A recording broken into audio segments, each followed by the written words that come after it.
Hey everyone, welcome to Tinker Tailor Solder Fry. Welcome to Tinker Tailor Solder Fry. Welcome to Tinker Tailor Solder Fry. Welcome to Tinker Tailor Solder Fry. Welcome to Tinker Tailor Solder Fry. Okay, what that was that we've got some speakers running into the room because we figured this was going to be a quieter stream, so we were going to pipe in some stream safe use. So we were going to pipe in some stream so we were going to pipe in some. There might be some things to work out with that, but welcome to Tinker Tailor Solder Fry tonight on the Living Ready Run broadcast network. Tonight we will be working on. Tonight we will be working on. Warhammer Silver Tower. Warhammer Silver Tower. And I am currently working on finishing. The Dwarven Fire Slayer. He slays many fires. Back in my day, we called this Dwarven Slayer. Back in my day, we didn't have any Dwarven Slayer. Might have been a Troll Slayer. Might have been a Giant Slayer. Might have been a Troll Slayer. Might have been a Giant Slayer. Or if they wound up being spectacularly a spectacular Slayer failure, they've worked their way up to Demon Slayers. They've worked their way up to Demon Slayers. But now he's a Fire Slayer, so I guess that's pretty impressive. But now he's no longer just going after organisms or articulations of organisms or sins. Moved all the way up to chemical reactions. Moved all the way up to chemical reactions. Moved all the way up to chemical reactions. What's up? What's up? What's up?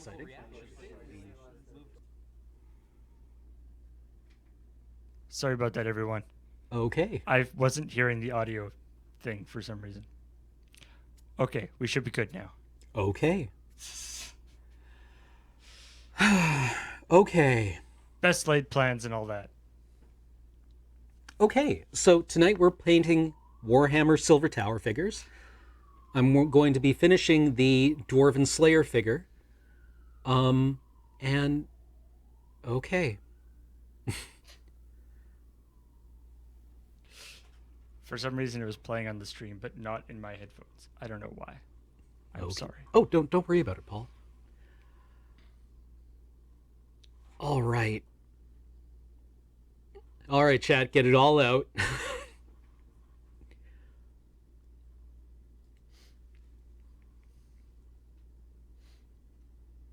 So there's the guy. There's the guy. We're going to get to painting him. From our other figures, we've got the Mistweaver. If we want to go over to camera 5, I guess. Let's see. Yeah, I'm just trying to think. Yeah, here's camera 5. Oh. You can pull him up there. Whoop. Oh, yeah, there we go. There we go. So we have the Mistweaver. We've got the... Oh, I forget this guy's name. The tanky knight guy. The Sigmarite knight. The... What is he? The Hyperion War Priest? Yeah. And today's work will be on this guy. So as you can see, we've kind of got like a black, white, and red theme going. Stormcast Elemental. Yes, the Space Marine. And all right, well, I mean, no time like the present, right?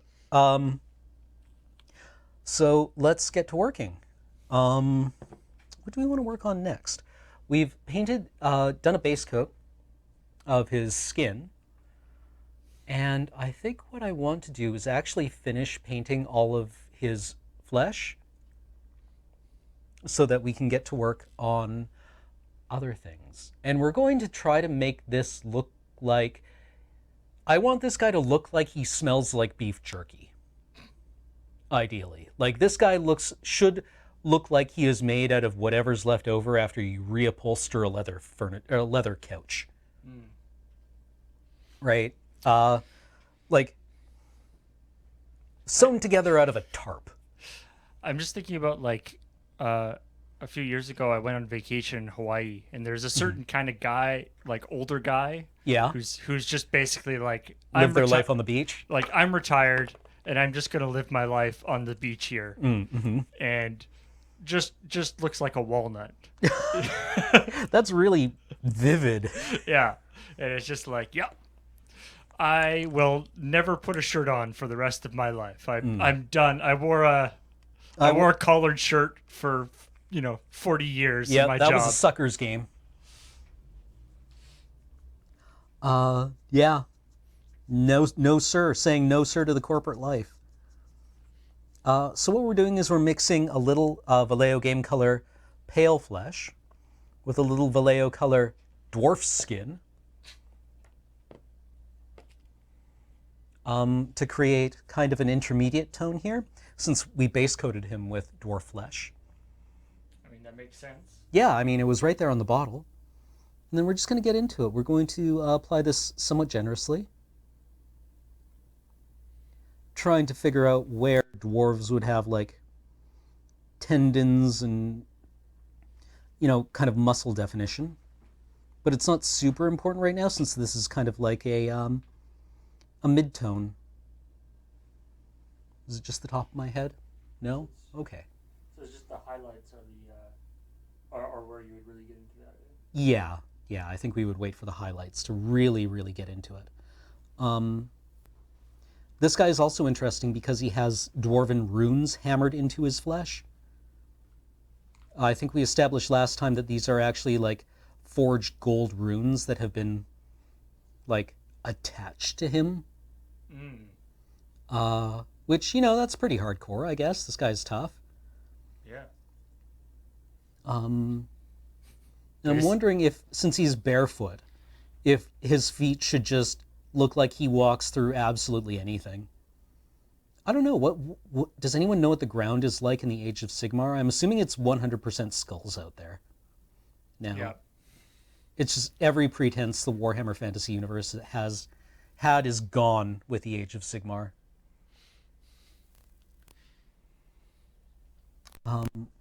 So I assume that, we're growing carrots in just skulls. I thought wasn't the Age of Sigmar like that things were going better? I don't know, actually. All I know is that Warhammer Fantasy was not selling as well as Games Workshop was hoping. So they were like, well, we can either kill off the setting because right now it's losing us money, or we can try to do something better with it. At least this is what I heard. And so they developed it into Age of Sigmar, which is kind of like Conan the Barbarian on more steroids. Conan the Barbarian, not manly enough. Yeah. I mean, the Warhammer Fantasy Universe was already pretty Conan-y, but they just turned the Conanometer up to 11. They also invented the Conanometer. Yeah, first they had to make what is unmeasurable measurable. Then they measured it. And then they cranked it up to 11.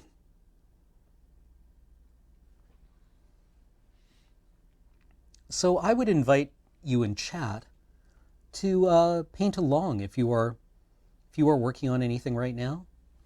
If perhaps you are playing the Warhammers or the War Machines, that you will be less Conan and more He-Man. Gnarly. Are there people that are skull heads but buff bodies? I mean, you Like would think so, Skeletor? right? Yeah, like that's basically Chaos Warriors. I guess, yeah. Yeah. I always got the impression that Chaos Warriors didn't occupy most of their armor. Yeah, I assume under that they're just like sides of beef, but I don't know. It probably varies quite a lot. Like, I'm not sure that there's a typical Chaos Warrior. In fact, maybe the idea is offensive to them. I do like the thing that with the Skeletor that for some reason never seemed weird to me as a kid, but now just the idea of the skull head while still having a super burly muscular body. Yeah, like whatever he's got going around his neck is really doing a lot of work, right?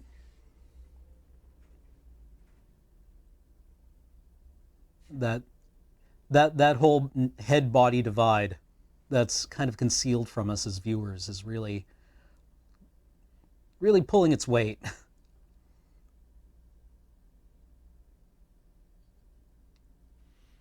I used to play Dark Elves in Warhammer Fantasy, so, I mean, I haven't touched the game in a long time, mainly because all my friends play Magic now instead of Warhammer. But I'm definitely hoping to get into Necromunda, maybe as soon as the House Cawdor figures are released.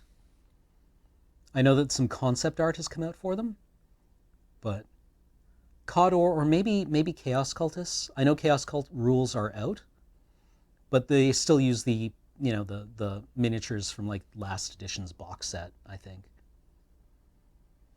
So they don't have miniature support from the Necromunda line. And I mean, what's the point? Yeah, well, the new Necromunda figures are really nice. Oh, also, chat, check out if we go back to the close-up. Did my nails. Knew I was going to be on stream tonight, so trimmed them pretty close. Just because, Swanky. I always forget to. Very fancy. And I always know that I can always tell when it's time for me to get on one of these streams, because I'm like, no, I don't need to cut my nails today. I can probably get away with it for another day. And then I come on here and I just have these hideous talons.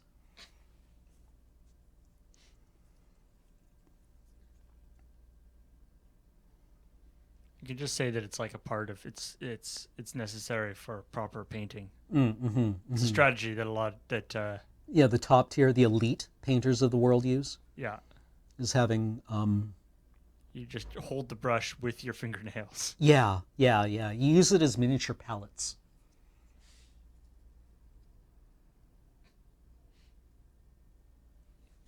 There's an absolutely amazing TED Talk about a guy who paints insanely small models. Like, he does like miniatures on the tips of toothpicks and stuff. Oh, really?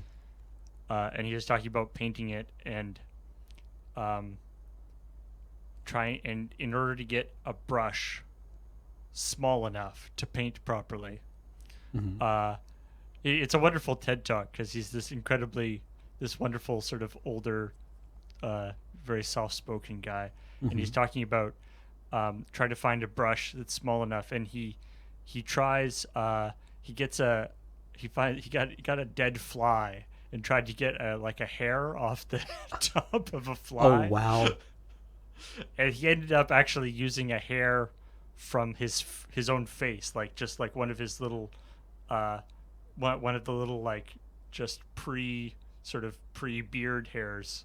Right on the right on his cheek, and he pulled out one of those hairs and attached it to a thing and used that one hair as a brush. That's hard. That's going hard. Respect to that guy. This Dwarven Fireslayer gets shout-outs from me for being the only miniature I've ever seen that has a separate sideburn. Check that out. That's his sideburn? Yeah, it goes into this little divot on his chest. Whoa. You know you're good when the place that they attach your sideburns is your chest. I mean, that's just old Warhammer Empire figures, right? Like, I remember when that when the MMO came out, the Warhammer Fantasy MMO, people were saying, look, if I might be able to play an Empire like Witch Hunter, but if I can't get sideburns out to my shoulders or chops out to my shoulders, I don't even know why I'm playing this game.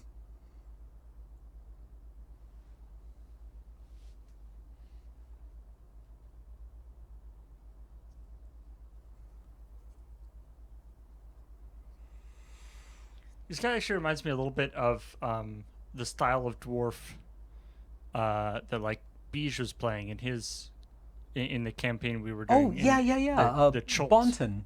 Yeah, the sort of Cholts style dwarf where they sort of have the he had the tattoos and stuff. The more that have been sort of forced up out of their minds and stuff, so they're sort of on the surface. Yeah, being like, it's cold out here.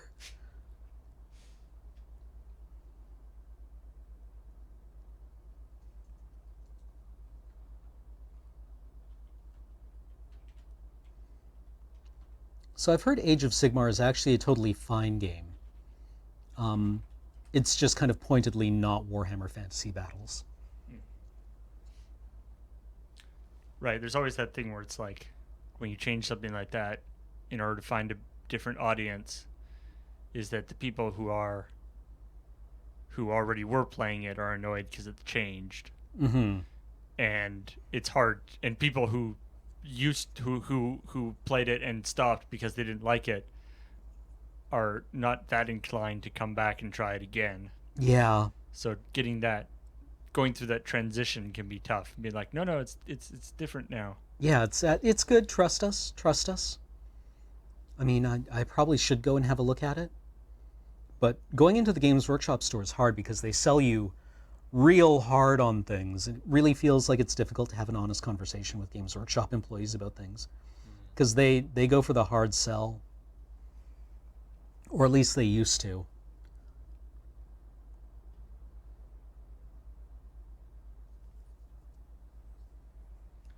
They don't really just want to stand around and chat about the setting or whatever, right? Yeah. Unless you're buying something. Which is a shame because the setting really does kind of invite discussion, being totally bonkers. There's a new edition of Age of Sigmar coming out soon. Oh wow, already? I thought Age of Sigmar was the new edition. Didn't it just come out last year? Maybe a couple of years ago now. I guess long enough for them to have found kinks and then destroyed kinks.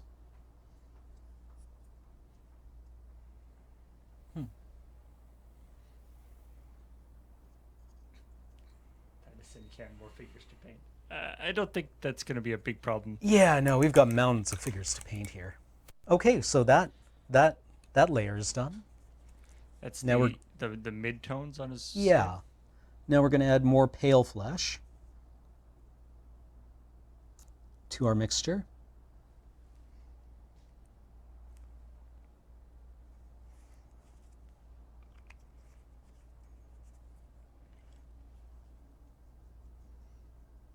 Thin that down. That's a bit lighter than I would have liked. So we're going to blend it out.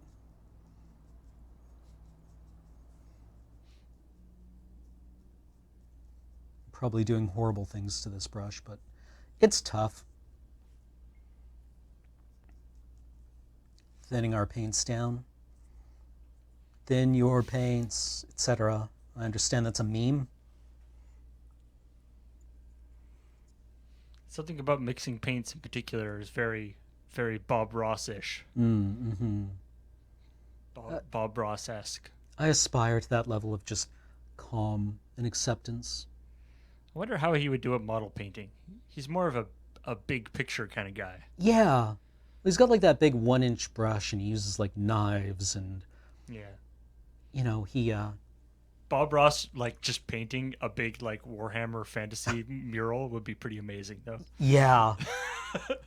I wonder what he was like as a drill sergeant. Because he was an Air Force drill sergeant, right? And then decided, like, is something like he decided that he didn't want to, like, yell at people anymore. Yeah. So he was just going to talk softly from then on.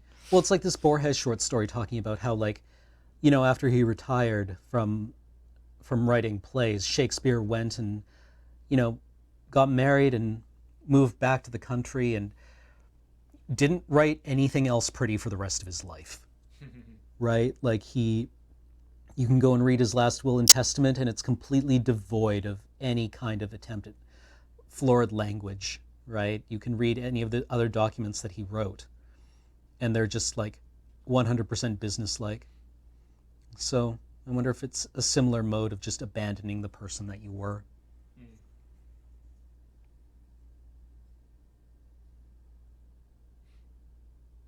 Yeah.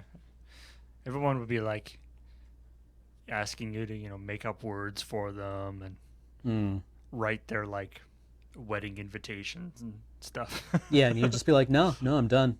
No. That was it. So yeah, we mentioned that what we had there at the beginning with the weird echo was not actually because it had nothing to do with being set up for doing some music. Oh, really? So we should. So I was thinking that this stream, could use a little music. So I've got this service here called Pretzel, which is it's something we're going to experiment with. They're a music streaming thing that's specifically set up for streamers, in that it's music that theoretically shouldn't get flagged at all. Flagged. Okay.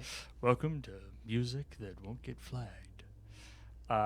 And so they've got a bunch of different playlists. Here we've got the chill playlist here. Ooh, I like the sounds of this. So I make no proclamations about the quality of the music, but let's give it a shot.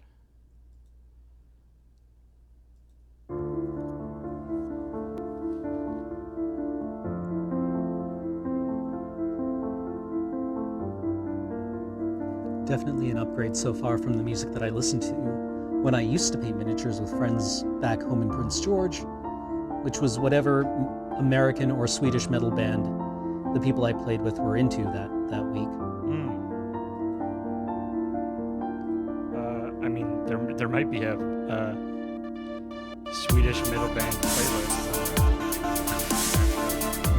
Maybe In Flames is in public domain now. It certainly was a long time ago.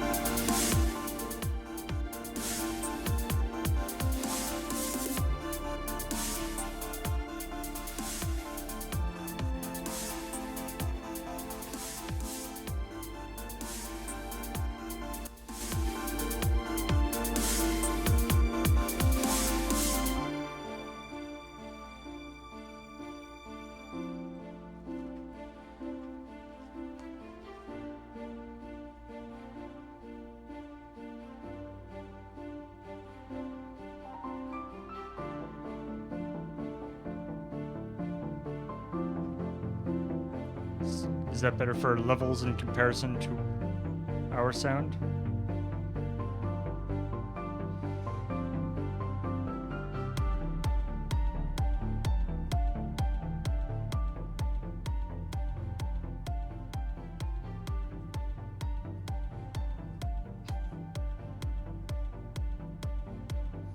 You can't hear Cam right now, but he's not talking, so that's Oh yes, I suppose I should test things. Hello, I'm Cameron. I'm saying words right now to gauge the relative volume of things against the music. Hello, I am inhaling air and then squirting it through a hole in the top of my chest, thus causing my vocal cords to vibrate and modulate. You don't have to go through your full mic test. Standard mic test rigmarole. It'll be funny one of these days, I swear to God.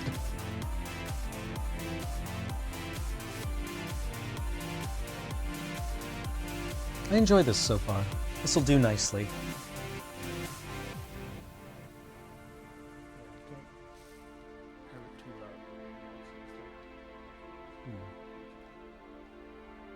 Oh, this is pleasant, Paul. Thank you. Good decision.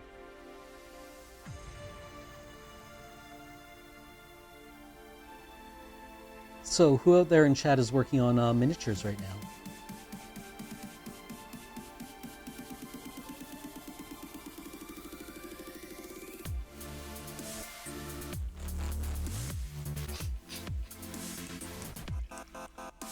I didn't really expect chill dubstep. Anything can happen.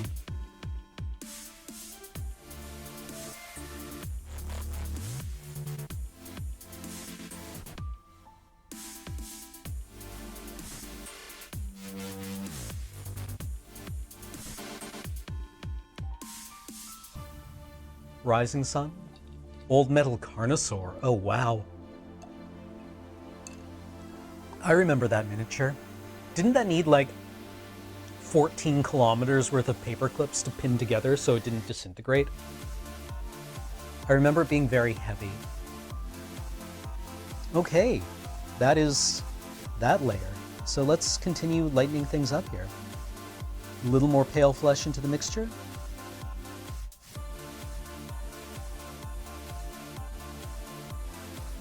and then this can kind of be one of the top level highlights.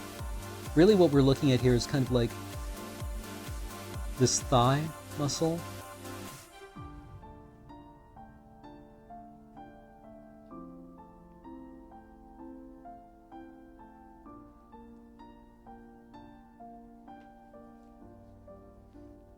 Trying to consider where light would fall. How glisten-y a man we want.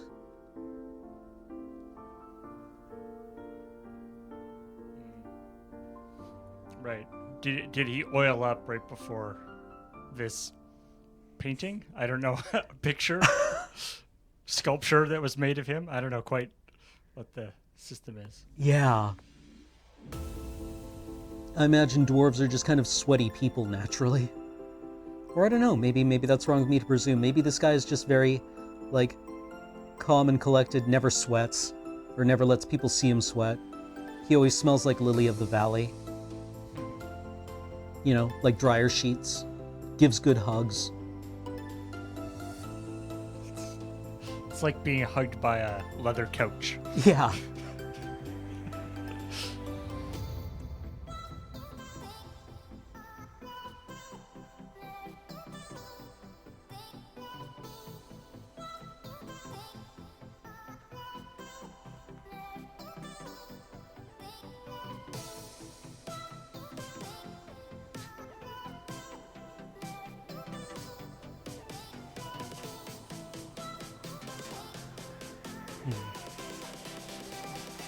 Is lots of talcum powder in his beard. Oh, don't worry, we'll get to the beard later. I just wanted to finish off kind of like the musculature first. Start with the bottom layers, work outwards. The innermost layers, I guess. Yeah. I love that definition. Very nice. Oh, thank you. It's a fun sculpt to work with. This guy's just all tendons.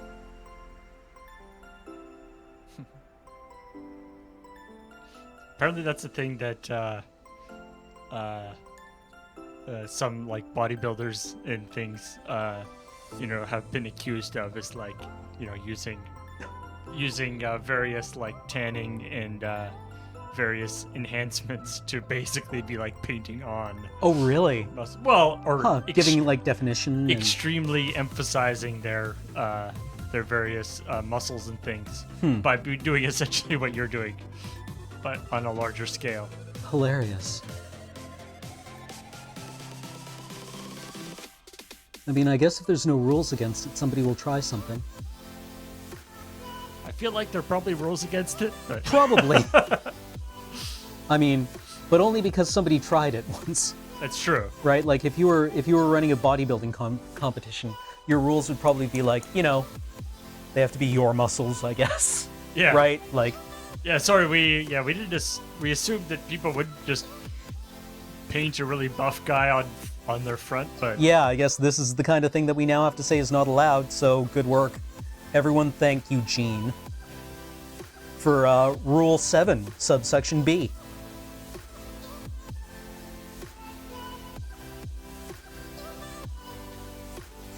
It's like that one strip club that had on the marquee sign outside, lightsaber night is canceled. Thanks, Dave. And it's just like, well, there's a story here. Yeah. Yeah. What's lightsaber night and what did Dave do? Yeah. I guess full body contouring. Yeah.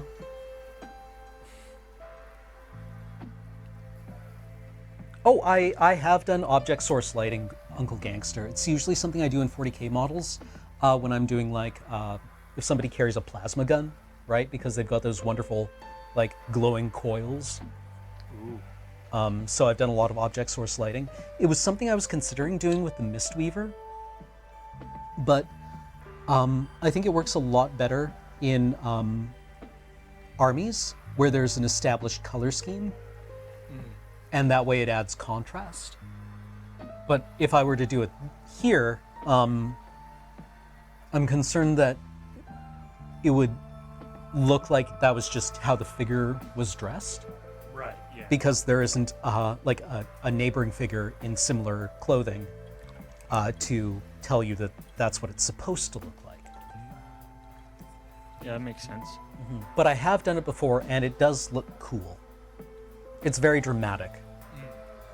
It's not terribly realistic, but Right. we're not here for realism, right? Well, it's like with you know, like in video games, like 3D models, where they sort of bake the lighting onto the texture. Mm-hmm.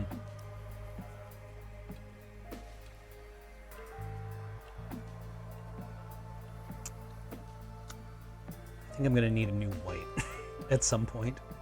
This one is many years old. Vallejo model color Blanco.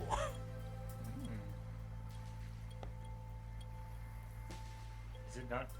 Is it like starting to all dry out now, or? Yeah, they're well. These bottles can get a little crusted up. Then you've got to start like digging them open, and it's a pain in the ass, really. And they don't dry out uniformly, either, right? Because there's 3 components in paint, right? There is the medium, which is like the liquid that conveys the pigment, which is another component. Something like oil-based or water-based would be the medium. Right? Yeah. The pigment is what gives it color, and then there's a binder, usually, which To make those 2 parts stick together. yes, yeah, to give the pigment something to stick to. So usually what goes is the medium. Right. It dries out or whatever. Yeah. So I guess if it's water-based, you can always just add water to. Hopefully. Right. But usually the medium is something a little more sophisticated. Right. Than just water.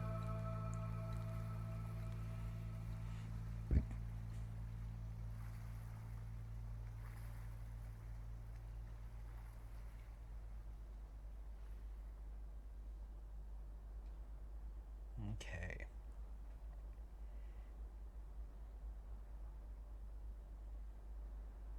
I feel so bad. I've taken so long to get these miniatures ready.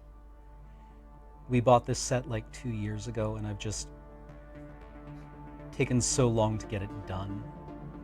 I'm concerned that the set is basically like obsolete now. But it has fun miniatures in it. I mean, we'll use these dudes for something. Mm-hmm.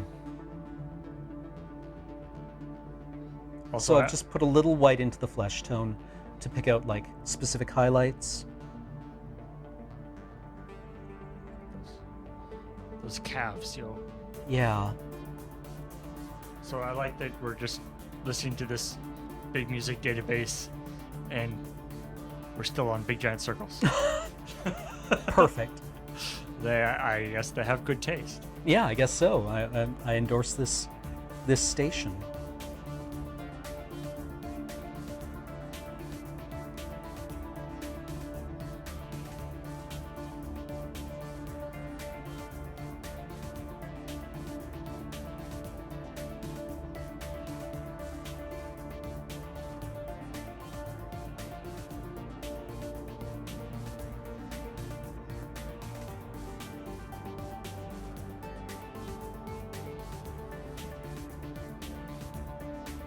Speaking of Warhammer 40K, is that a real thing that they're trying to make it like more kid friendly? Well, the big news that came out was that they are releasing a series of books aimed at the young teen audience, like 12 to 13-year-olds, which I think has been looked at with skepticism by most people, because the Warhammer 40K universe is, it's grimdark. It's as someone pointed out to me, it is the actual origin of the terminology grimdark, in the grim darkness of the far future. Yeah, it is. That's where it comes from. And putting out material aimed at children, like not even teens, but actual children, is something the Imperium would do. It's like how do you explain Slanesh to children? Yeah, it's the Chaos God that wants you to eat all the cookies, all the time. And the elves, the Eldar ate too many cookies. Too many cookies. So many cookies that they gave physical form to. He's basically Cookie Monster. Yeah, Cookie Monster with 4 titties.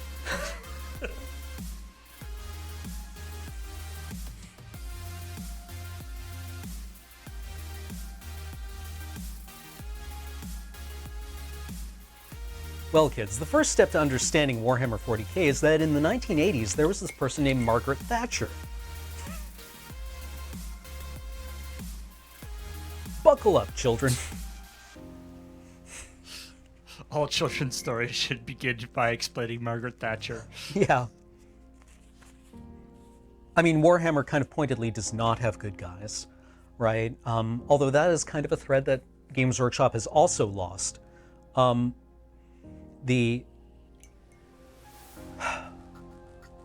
Someone did a bit of an article or a post where they were talking about the cover art to 2nd edition Warhammer 40k, which is Blood Angels fighting orcs.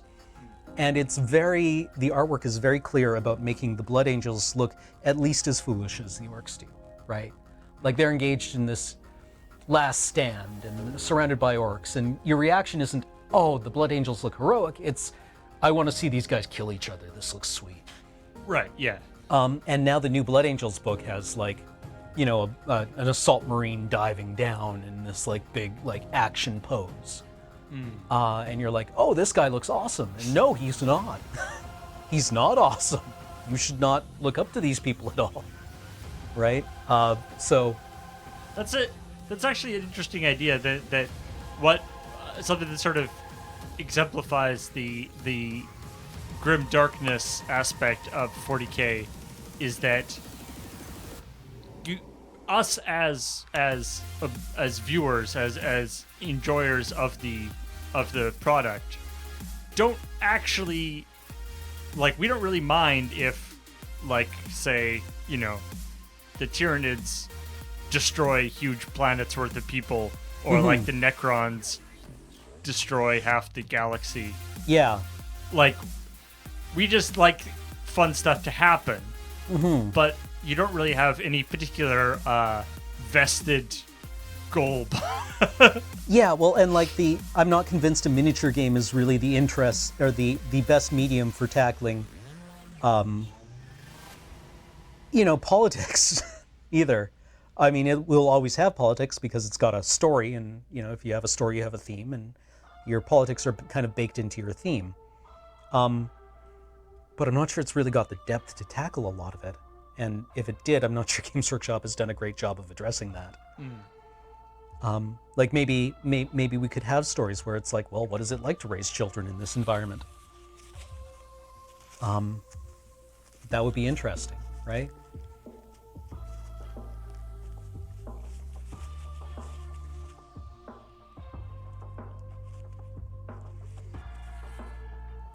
So we just put on a little flesh wash over top of him to even out the highlights a little bit and bring them down.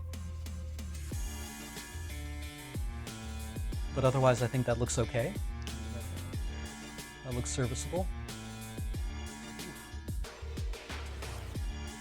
Don't worry, he has a face.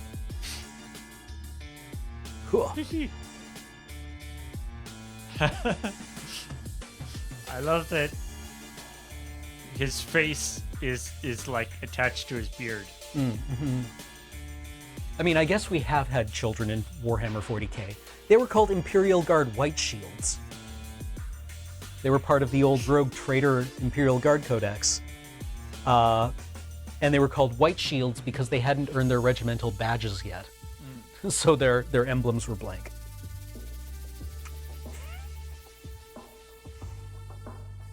I feel like they've avoided the issue of children by like at least half of the races in 40k have most of their people in some form or another, like, basically are immediately ready to fight.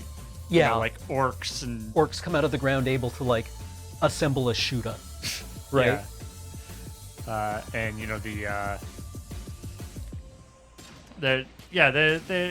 the Space Marines, I mean, by the time they're actually Space Marines, they're... Oh, yeah, they're fully indoctrinated through. And, yeah, ready to rumble.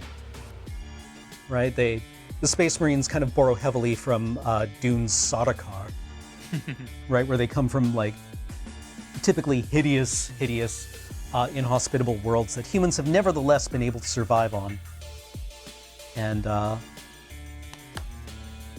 you take those people and then you put them through various tests, and then you take the ones who are able to survive, and those are your super soldiers after genetic modification. So what I'm doing here is I'm taking a little red ink, which is a nice deep kind of like candy apple red, and I'm mixing it with Games Workshop blood red, and this is going to be a base coat for the hair, because as we've done on the other miniatures, we've been going with red hair and red plumes. So I want to make sure that these people look like not necessarily they're on a team, but at least they're identifiable as hero figures. Using kind of a, if not shared color scheme, at least kind of a shared visual, like some kind of identifiers, right? So I like the idea of these guys like all going into town and like putting in a big order for whatever red feathers or something. Yeah. Team colors. It's like, oh well, I have to go to the next town to get that. I mean, we've got red and orange. No, they have to be all red.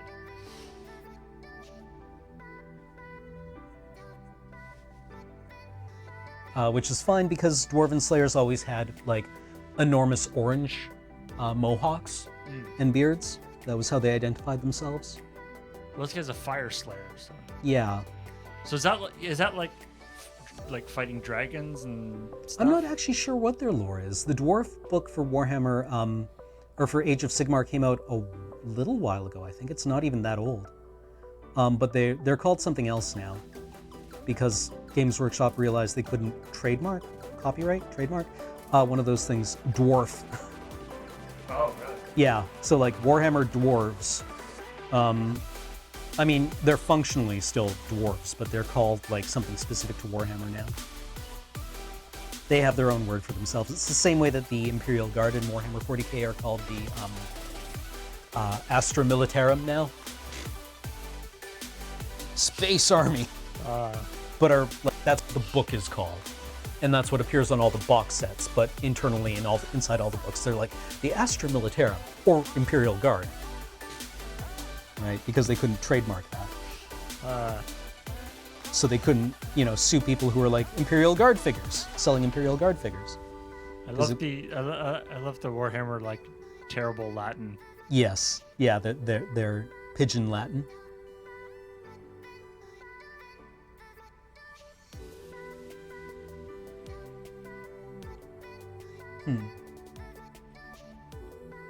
That's really great, Cultural Geek Girl. The bit about making sure that orcs are correctly intelligible in writing.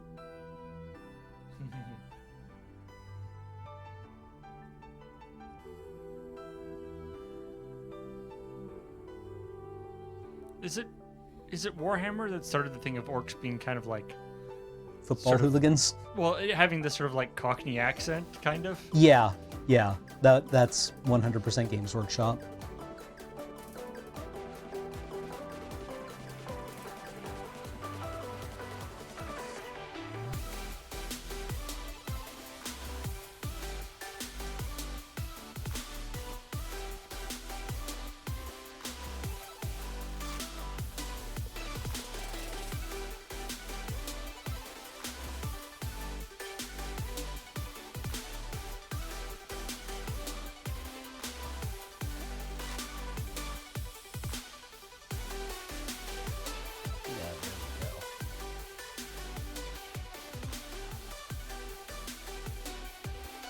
Also, I've had 2 pots of coffee today, so I'm also drinking a Coke. So, caffeine. Steadies the hand, I hear. Yeah.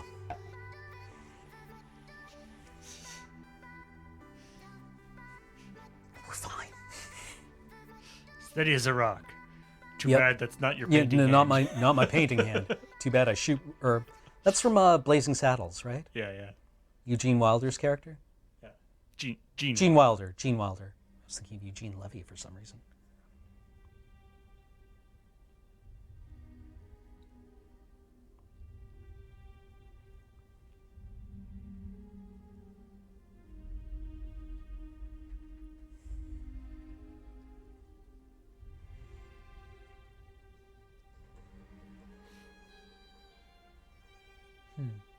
The color on the overhead camera is not as accurate as the other ones. Like on this camera, you can see his mohawk is more kind of reddish than orangey.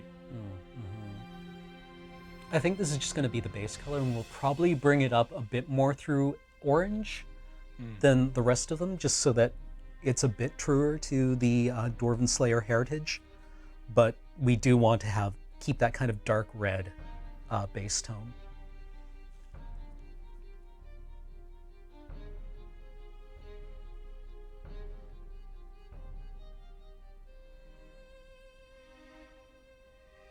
And you'll also notice that I've got my beverage over here and my painting water over here. And never the two should meet. That's a lesson you learn once. It's good. I know chat has been concerned about that in the past.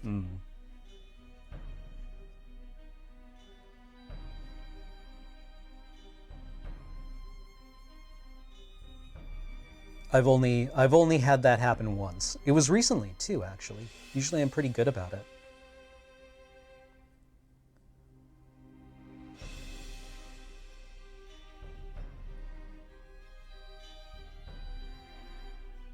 So we're doing multiple thin coats of paint here because you can always add another coat of paint, but removing a coat of paint is, somewhat more complex a task.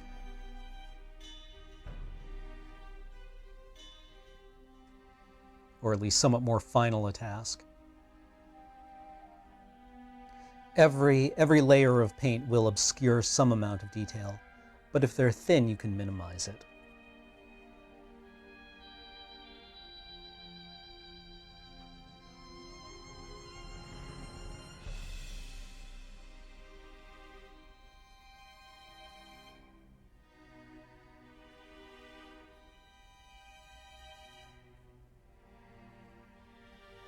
Sorry, Paul, am I wandering away from camera here?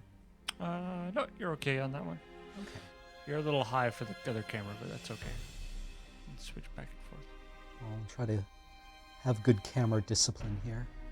Yeah, I know. I mean, obviously, depending on what you're doing, you have to sort of bring it closer to your face or whatever. So we can adjust a little bit if we need to. Oh. Well, that's great to hear, Himul. What have you been painting?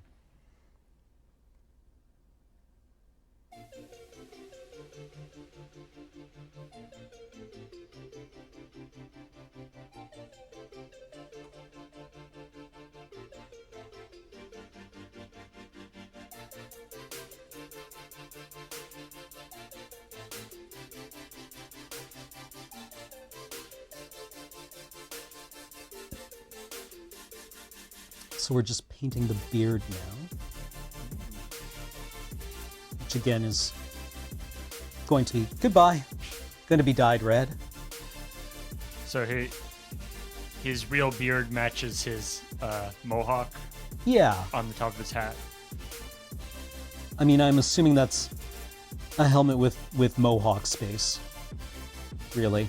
Oh, that the hair on coming out of the top of the hat is actually his? Yeah, let's go with that.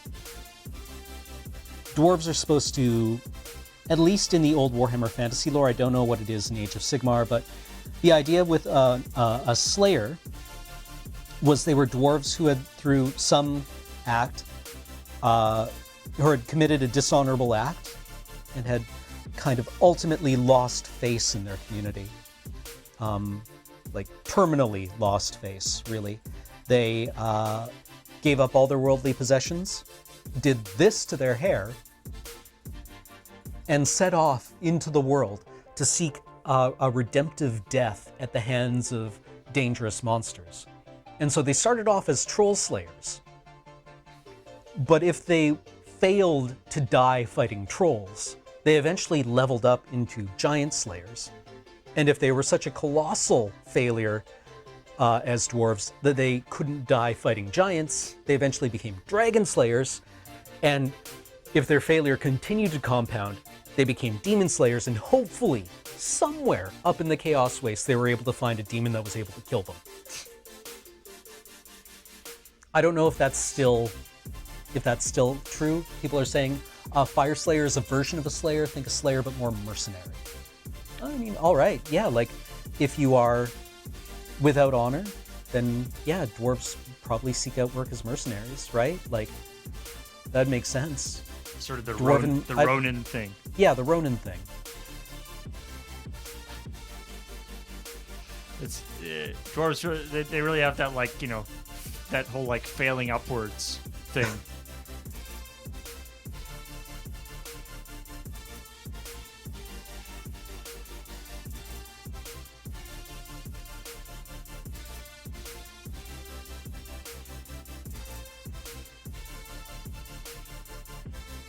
Now they're just mercenaries? Well, that's a bit of a shame.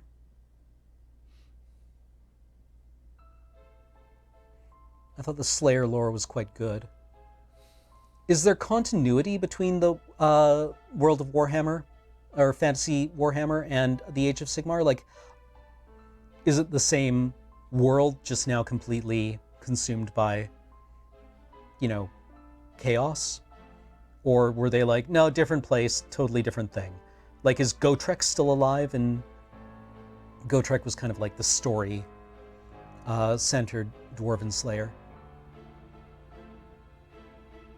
I think it is. Like, I think the sort of retcon was within the mythology. Okay. Oh, it's kind of like Plane Chase now. Okay, interesting.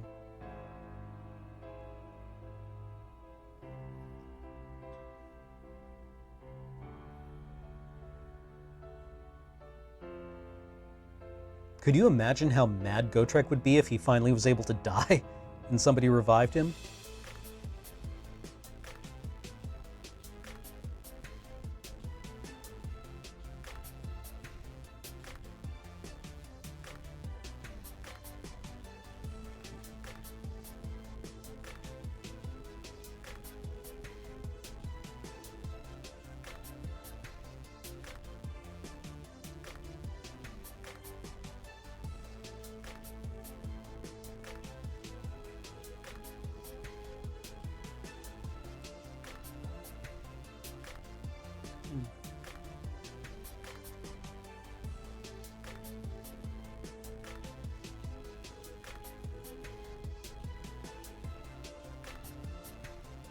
Okay.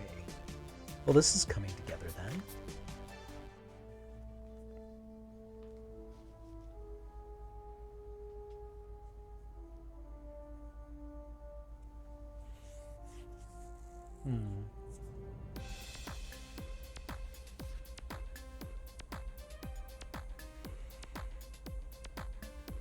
Okay.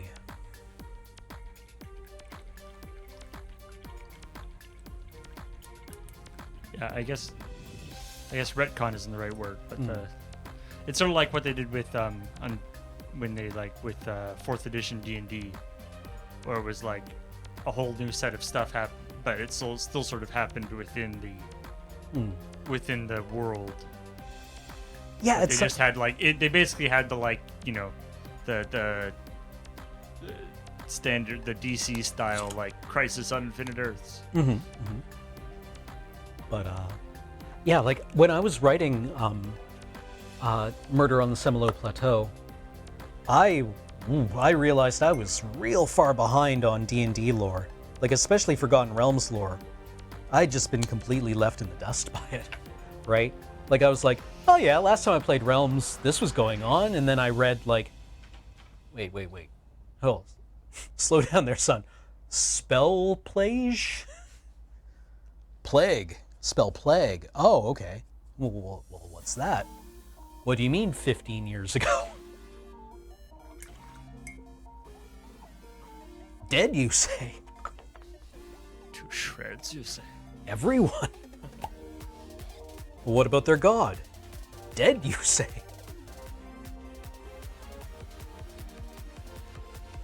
Gonadar's still around, right? That was one line I didn't get to use in Murder on the Samolo Plateau. Was, you can either go in there and get a confession out of him, or I'll send in Gronk. And when Gronk's finished, he's going to be praying to Gonadar.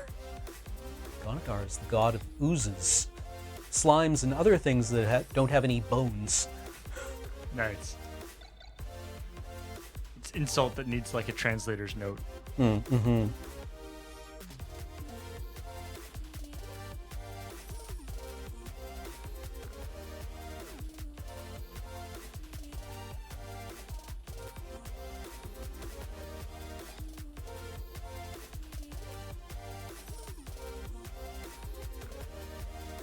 All right, so we've added a little Bad Moon Yellow, ancient paint pot here. Official Warhammer stuff. Yeah, this is Citadel. Oh wow, that's like old school Citadel stuff. Yeah, this is from the 90s. Still good. Still good. These were good paint pots. And we're going to be doing a bit of highlighting. Dwarves love highlights in their hair, really. They're still very much into the 90s.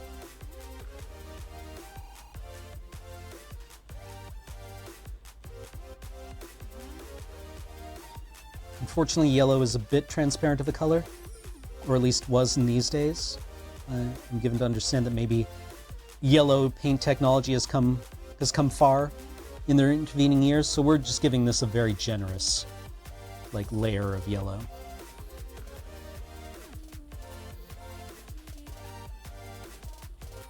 Yellow was a good color to mix in for doing your highlights with on either green or purple. It was a beginner's mistake to mix in white when highlighting green. No, you add yellow and it makes it brighter.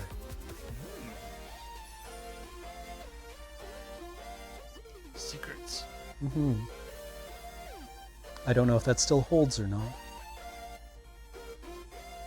I'm out of the I painting feel like meta. That's like a color theory thing, not necessarily A painting thing? A painting thing. Yeah, I think that probably makes sense regardless of how your paints are actually mixing. If you go just a little higher, it'll be in the. In the other camera? Yeah, if that works. I can also Yeah, put the camera that lower works. if that makes it better. But, So yeah, we're just putting this on quite generously. We're not trying to be we're not being very discriminating in where we're putting this yellow. We're just getting it out there.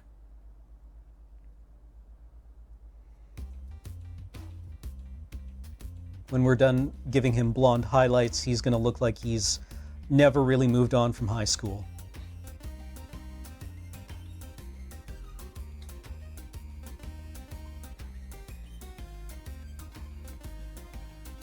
it's the shame that he's running from. Peaked in high school.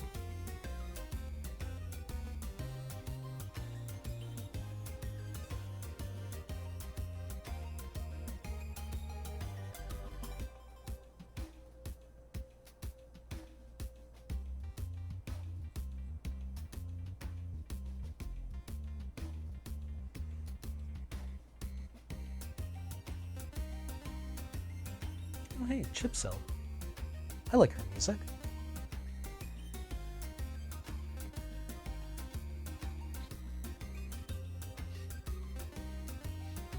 So think about just taking the face and beard off and painting them separately. I like. Yeah, it's a little gruesome, isn't it? Mm-hmm. I guess there's a lot of computer-aided design in how miniatures go together these days, because this is never how, back when I was playing a lot, how they would have split up a figure.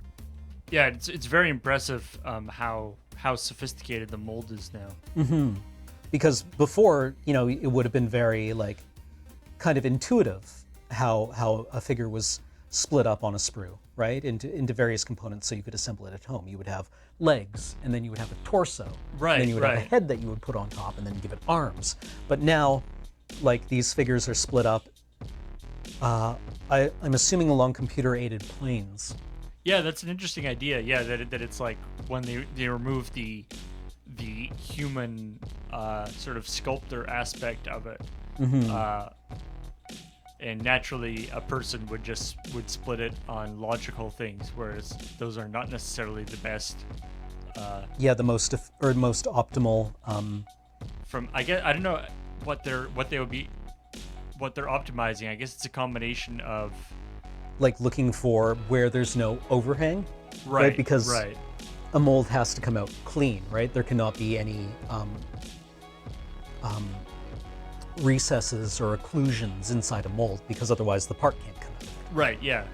So yeah, trying to make a piece, I guess, in the least number of pieces possible that will still pop out of the mold properly, and then and also like trying to put the join lines on natural seams again.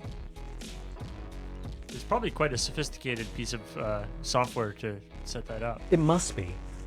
Oh, right. Wow, yeah. The War of the Beard in old Warhammer fantasy was the source of animosity between dwarves and elves for thousands of years. The story goes, or the history was that one of the first elven kings, who maybe not entirely present upstairs, took insult from a dwarven ambassador and had his beard shaved and sent him home. Just the ultimate insult. Yeah, and the elves completely miscalculated how grave an insult this was.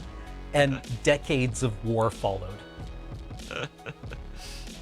Well, it used to be a thing that like the dwarf champion or whatever would has the like book of grievances. Yeah, the book of grudges. Grudges, yeah.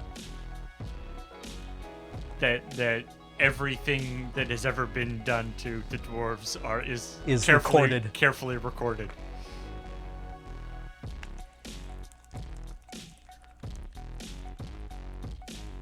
The Dark Elves escalated the situation, I think.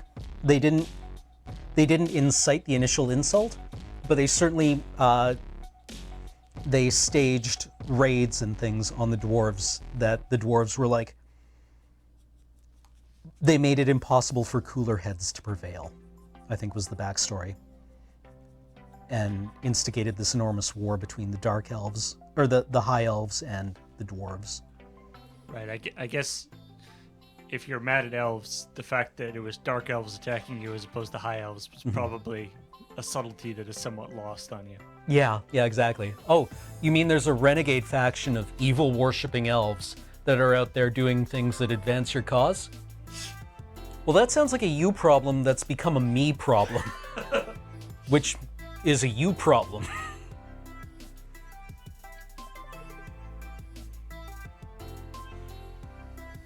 Dark Elves are just Canadian Cenobites. Actually accurate. Because the Warhammer fantasy world had Earth geography. Oh, really? And the High Elf homeland, Ulthuan, was kind of in the mid-Atlantic. Was like this horseshoe-shaped island in the mid-Atlantic. And the Dark Elves were exiled from it and they went west. So they wound up in Quebec. Wow. Basically. And like New England and Labrador. What was on the West Coast? Nothing yet. I think Lizardmen, I guess. Please enter your name, occupation, and what was it from Harvey Birdman?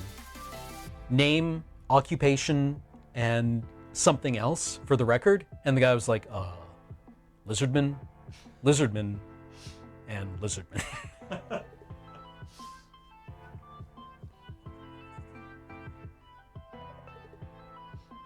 It's like the Rifts universe. Oh yeah, with Free Quebec. Post-apocalyptic thing, and Quebec is the only city in Canada that actually exists still. Mm-hmm. Quebec City is this like big walled city, the like Saskatchewan, Alberta, and Manitoba are there's the Great Calgary Rift, which is Oh my god. the largest rift into crazy demon dimensions. Right. So that people mostly stay away from that whole area. And I believe the West Coast, like BC, is mostly home to these like these sort of like insectile hive aliens. Right. And all through the Northwest Territories and Alaska and the Yukon are the remains of the RCMP, who are now like riding around on robotic horses, of course.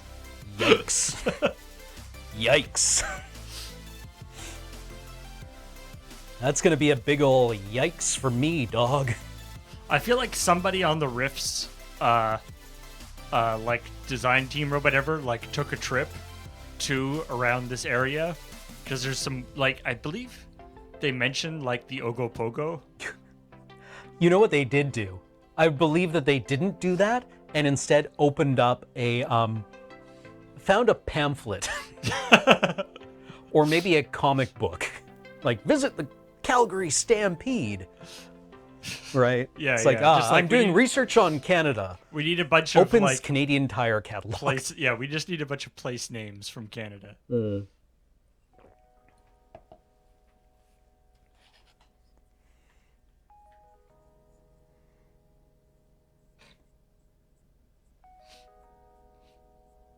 Uncle Gangster says, "I remember riffs as a smell. The GM didn't know how to shower." Oh God. Oh God. And I just like that it just has that just ruined the entire setting for you.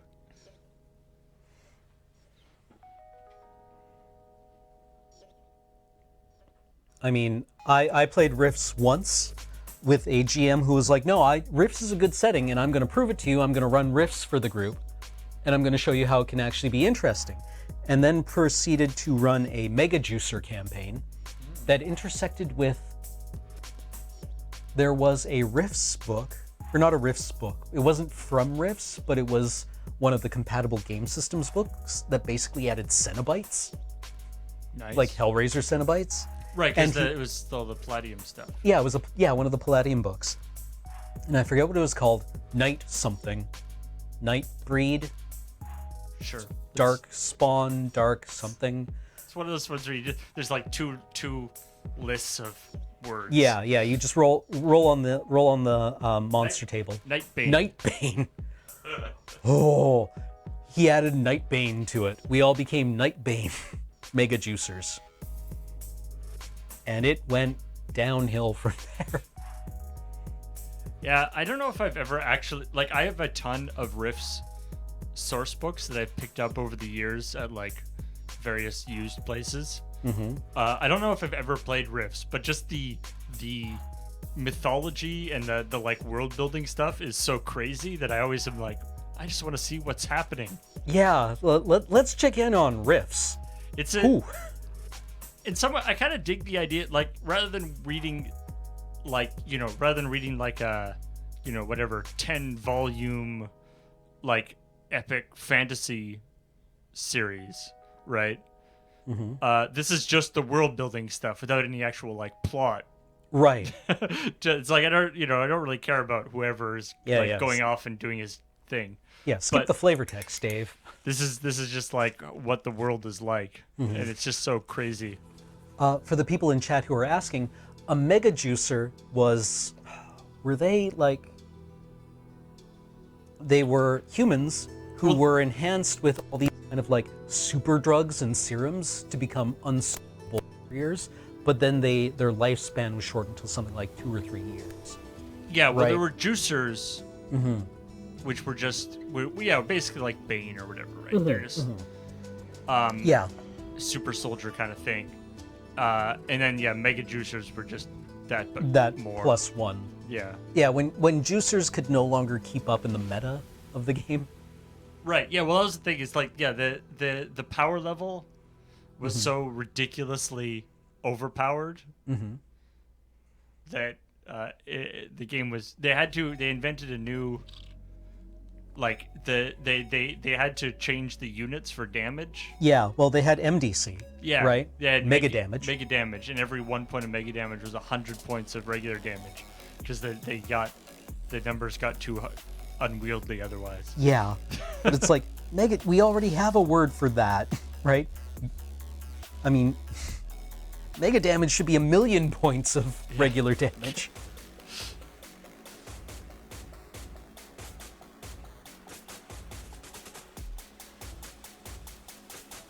It wasn't even power creep went into the setting, because that was like sort of built into the setting. Mm-hmm. But yeah, it was just silly. Like, it started silly and then just went batshit. Yeah, like I said, I never actually like played it as a RPG. I don't know if anybody. It seems like it would be difficult in terms of balance. Yeah, it because does. it was a weird thing because the thing with the mega damage was that it's like everyone had like mega damage armor and stuff. But if you happen to catch somebody not wearing your mega damage armor, you just poke them and they explode. Yeah, like.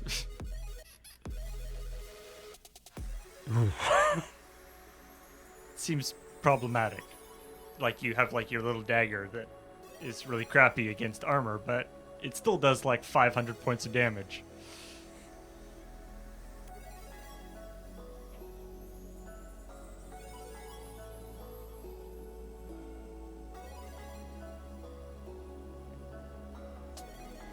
Yeah, hecta damage.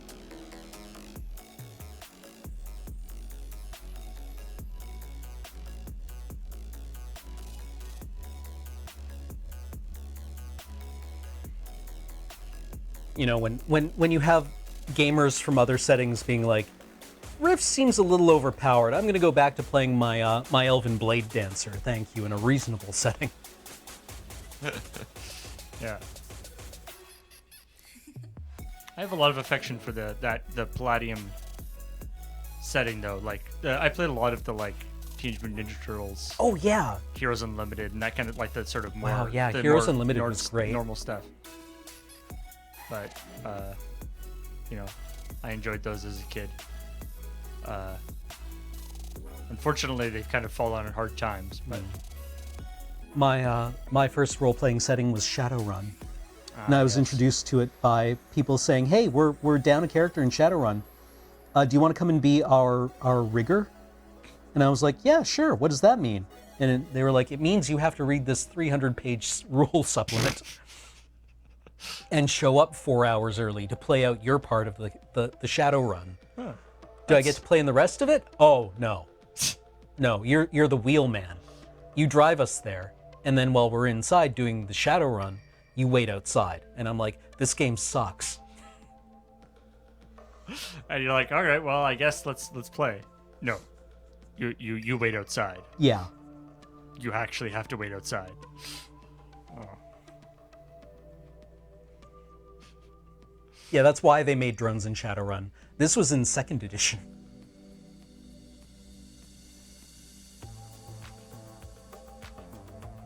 My favorite thing in Shadowrun was there was a campaign book called Harlequin's Back that dealt with,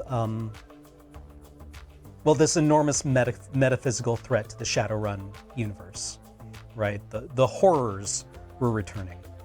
And the horrors were something that was, they were an extraplanar threat that were arriving early because the level of magic in the setting was high enough that the horrors could reach from their plane to ours before we were ready for them.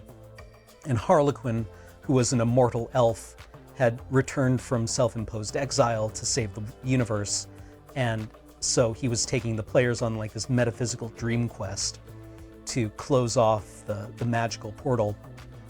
And it was like this enormous campaign that would last like 30 sessions and take place in the stretch of a night.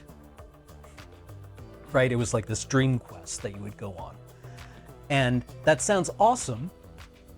And then you realize that if you miss the first session, there is no on-ramp for you to engage in the campaign. And while everyone else is playing this campaign for 6 months, you can't even say that you go off and do anything because it only lasts 8 hours of real time. Right? It's like, well, everyone else is going off getting thousands of karma points. I'm going to go and nap. Huh.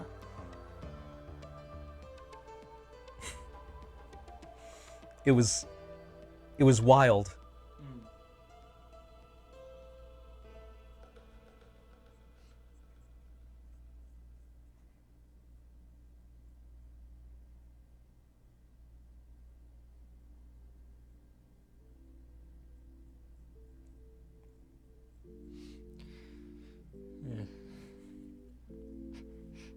Somebody in the chat saying, with your experience with tabletop games and RPGs, I'm shocked you ever kept playing. I saw the potential. Yeah, and I was lucky enough to get introduced to good groups. Yeah. You know, it's the thing where, like, a lot of this is just an excuse to hang out with your friends, right? Yeah. Like, I had a sort of an RPG club that we hang out with, but yeah, the actual RPG itself wasn't, you know, it's the book in the book club. Yeah. That's a really good analog for it. Like, you do it, but, you know, you do other stuff too. It's mostly just an excuse to hang out with your friends. Yeah, you're hanging out with your friends and occasionally somebody tells you to throw a die. So you throw it and see what happens and, you know, you laugh about it, but, you know, you're not that bent by what happens.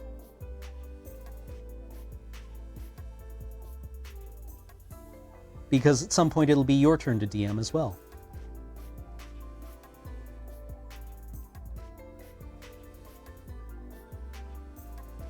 At some point I just realized I'm basically dry brushing this guy's beard, which is a cardinal sin. Why don't you want to dry brush it? Is it like dry brushing a beard? Is it? Oh no, like dry brushing is just like, it's not a bad technique at all. It's usually used on vehicles, but it doesn't quite apply highlights correctly. Usually you want, dry brushing is where you have just a very little bit of like almost dry paint on your brush, and then you just kind of like drag the brush across the miniature quickly, right. And it applies paint to the highest levels of it.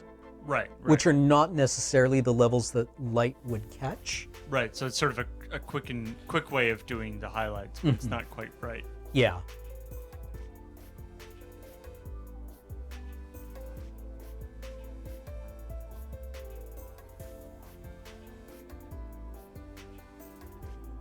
So, all right, I've got those highlights in. I'm not sure how they look, but I'm going to try to bring them down a bit and blend them back in. Yeah, dry brushing is fine. It works. It looks good. If I'm painting on stream, I should be doing something a little more aggressive, though, I feel.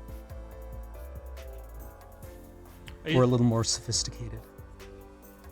I mean, dry brushing is good, especially good for, like, you know, if you're doing like armor or something. Yeah, dry brushing looks good on armor, on vehicles. So you you paint his armor all nice and shiny, and then you get the black dry brush and add some mud and age. Well, yeah, the like if you even look at like award-winning armor models, right? If you go to like Fine Scale Modeler, they'll be like, yeah, and then I dry brush this tank, and it looks proper, right?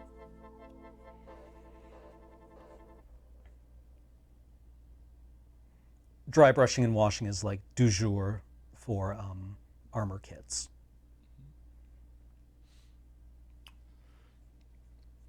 For reference, you're talking about using you're combining the paint with the ink. Is that just sort of a more dilute paint, basically? Ink is something Games Workshop produced for a little while. They called it inks. I'm not sure what other manufacturers called it, but it is essentially, earlier we talked about how paint was made up of 3 components, the medium, the pigment, and the binder. Ink is just pigment and medium. It has no binder, so it's not opaque at all. Oh, okay. It's just the pigment in the medium, and it is transparent and very brightly colored and intensifies other colors quite a lot. And it'll sort of go into Yeah, go into crevasses. crevices. Yeah.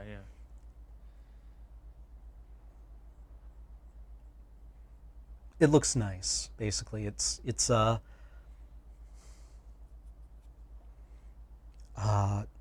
what did people used to call? There was Or is a wash the same thing? yeah, washes are basically the same thing.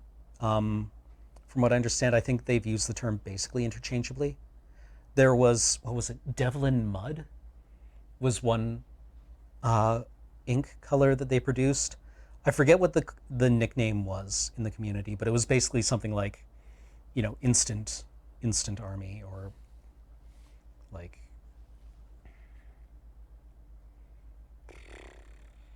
I forget what it was called now, or what the nickname was.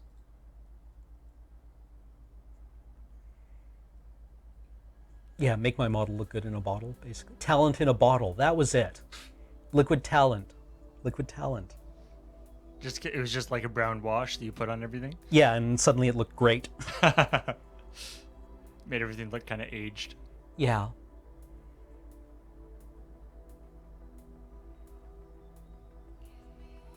Yeah, do you have a plan for all the like runes on a skin and stuff? Those will be in gold. Apparently they're gold, like literally gold runes hammered into his skin. Ouch. So, yeah, painful. Metal, literally metal. Yeah. It's really into the body mod scene. Mm-hmm. He goes and does suspensions on the weekend, I guess.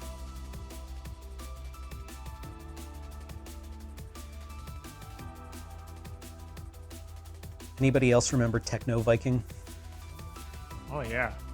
Wonder whatever happened to that guy. Did anyone ever figure out who Techno Viking was? He disappeared into the night. I guess he'll return when we need him. Yeah. This is when we find out that Techno Viking was actually revealed to be, an awful person in some way or another. I hope Techno Viking didn't milkshake duck us all. That would be shattering to find out. He seemed like a good dude. Yeah, well From those 30 seconds of video that went viral. Yeah, I mean the fact that he gained prominence by like being awesome techno Viking guy dancing and then helping out somebody who is being harassed seems to speak highly of his character. Yeah, one would hope so.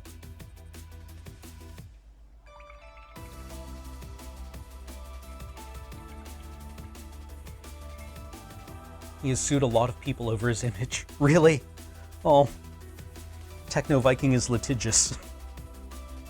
I guess that is his right.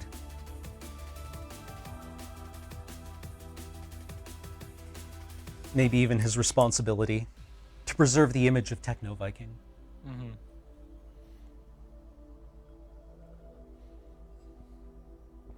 Yep, beverage, not paint. When you're drinking Coke, it can sometimes take a sec. Yeah, exactly. Yep, we're still good. Somewhere they say he still raves on. I mean, the real Techno Viking was clearly way too high to even remember he was there.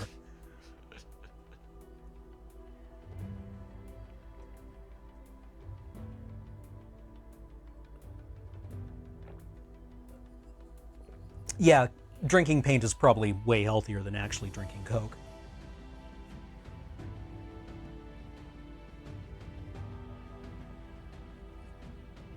Yeah, I suppose if I found out that people were profiting off of my image without my permission or my share, then I would probably also sue. Look at this guy. He's very veiny. He is. What do you say we take a quick break and that'll Sure. let this paint dry for a little bit? That sounds good. And then we'll come back and work on hopefully being able to finish him up. So I was going to say work on his armor, but it's really just more of like a loincloth. yeah, preserve his modesty, right? When you've lost your honor, you still can't let anyone see your shame. So we'll be back in 5 minutes. Sounds good. Yeah, go take care of yourselves, and we'll see you shortly.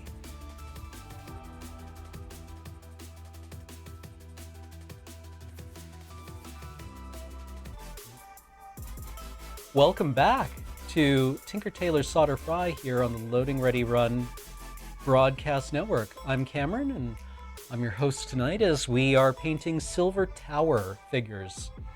I'm currently working on the Fire Slayer, the Dwarven Fire Slayer. Let's see, so we've got his flesh painted, we've got his hair painted, we've got his beard painted.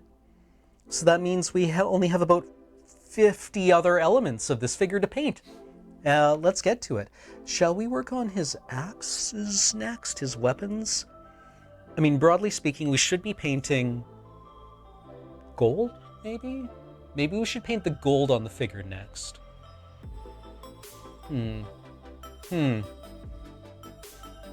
What does this figure want to look like? Is he depicted on the box art?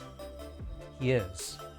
And his helmet is steel on the box art, although probably more properly, Gromril was the dwarven metal in Warhammer. Gromril? Gromril.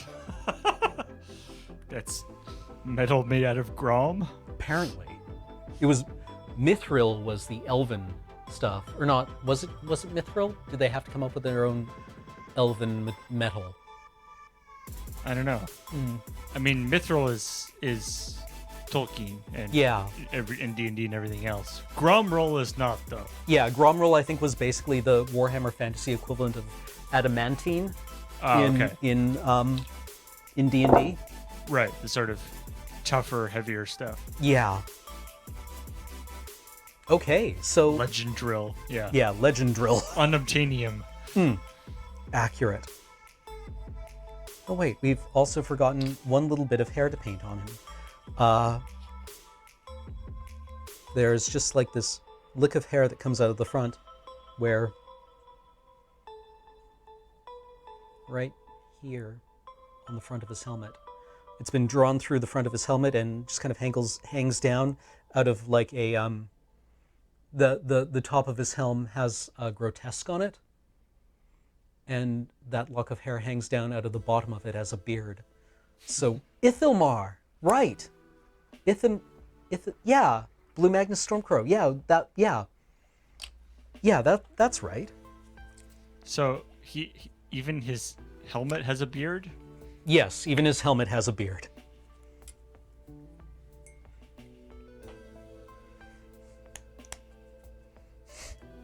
Look, Paul, I'm getting the sense that you're not really familiar with Warhammer here. His beard has a beard. His beard has a helmet, and that helmet has a beard. And that beard also has a helmet. It's just beards all the way down. Yep. And that beard holds an axe. In Warhammer, the beard shaves you.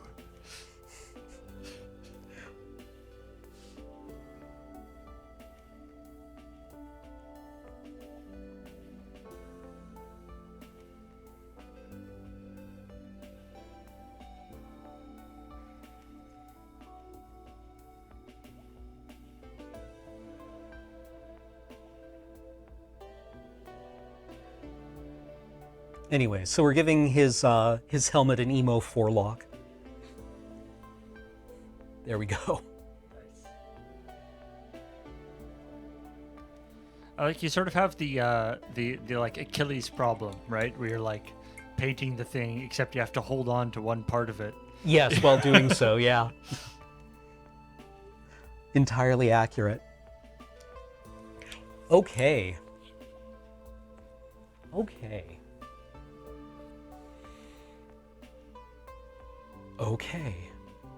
So let's do the metal parts first, or next, by which I mean the steel-colored parts, rather than the bronze or brass or gold-colored parts. So we're going to take some Vallejo model color natural steel and use that as a base coat for those parts. Thin our paint a little. Get it to a milky consistency. Any advice for someone about to paint their first miniature, Raven of Orzhova? Wash it. This sounds really weird, but you're going to want to wash all of your plastic miniatures first if you haven't already.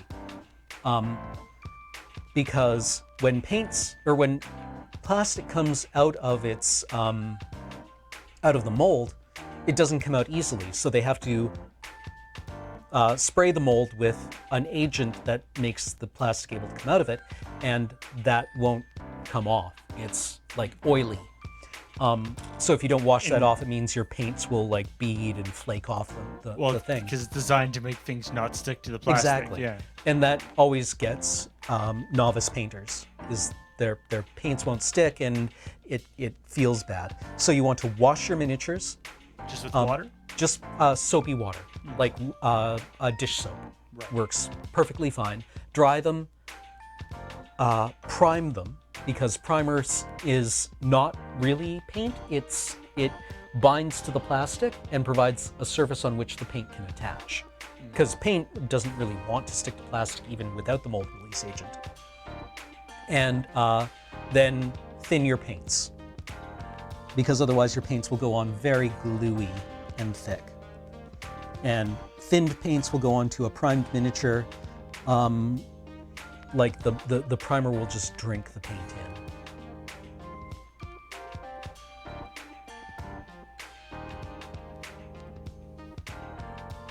Okay, so let's just get this helmet started.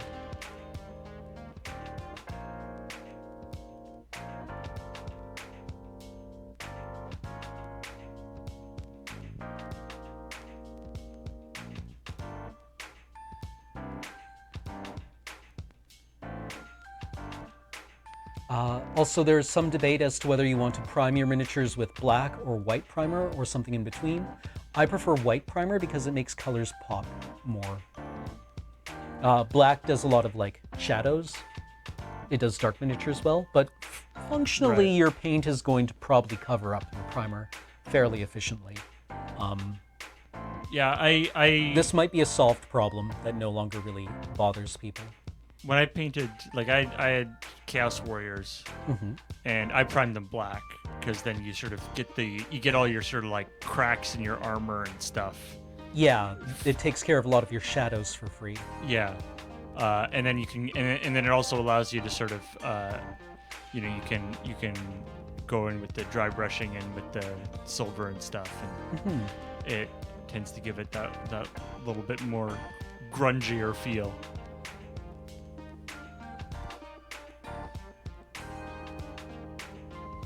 And don't be afraid to take it in stages. You don't have to finish a miniature in one night. Take your time, enjoy it, take breaks when you need them. And also give yourself lots of license to make mistakes.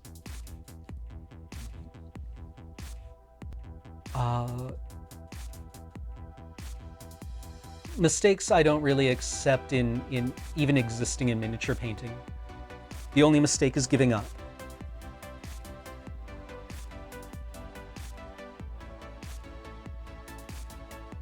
For a second I thought this was an Apparat song. It sounds very familiar to Apparat and Mode Selector have a collaboration album, Moderat. And that reminded me, I guess they've got a couple of them now, but it reminded me of the opening track on their second collaborative album. Best advice for new painters, practice. Yep. Part of practicing is also giving yourself license to commit errors. Yeah, I mean, I've mentioned it before, but like at least half the reason why I have 2 mostly complete sets of HeroQuest that we've gotten so much wonderful usage out of is because I originally bought them mainly for the miniatures because I was learning how to paint, and I spent $1.50 between the 2 sets. One was $1 and one was 50 cents at a thrift store on like subsequent weeks. Wow. And so you got a whole ton of not amazing but reasonably good miniatures. I think those miniatures have held up, actually. They're very not quite. It's not iconic. It's not archetypal, but they're very recognizable. Well, you can see them on the shelf. No, you can't. Just barely in I the lied. corner there. You can identify what they are from like 20 feet away, right? There's no mistaking the barbarian for the wizard or either of those from a monster. Right? They're very cleanly sculpted. And they're also, it's also kind of nice that they were sort of, they're sort of distinct. Yeah. And they kind of fit in with the, I mean, they kind of fit in with the Warhammer world. Yeah, they were, if not from the same universe, at least from a compatible universe. Yeah. They translated very well over to Warhammer, which, because they were sculpted by Citadel, I wonder which sculptor was actually responsible for them. It was probably a team of people. I guess it's all like computer design now rather than like making a clay model. Yeah, well, Games Workshop used to work in, I imagine most sculptors used to work in 3-ups. They wouldn't sculpt at this scale. They would sculpt triple-sized models, right? And then those would be scaled down. Yeah.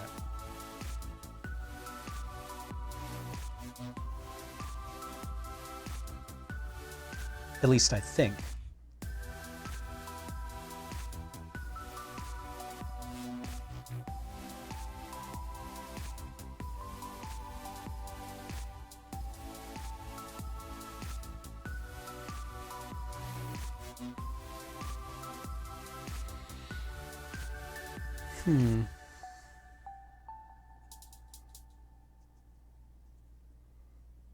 But yeah, I would say I'm an intermediate painter.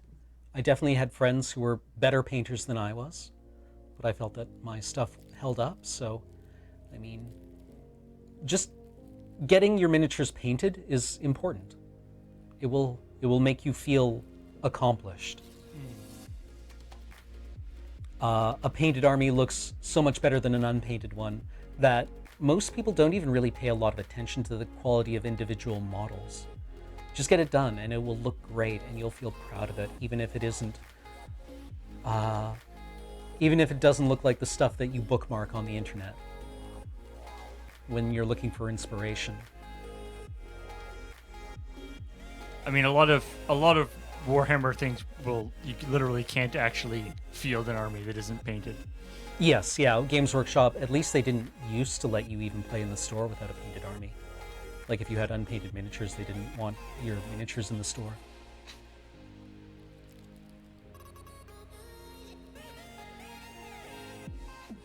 You just buy a bunch of miniatures and they're like, get out. Yeah. Those are not painted now. You laugh, but...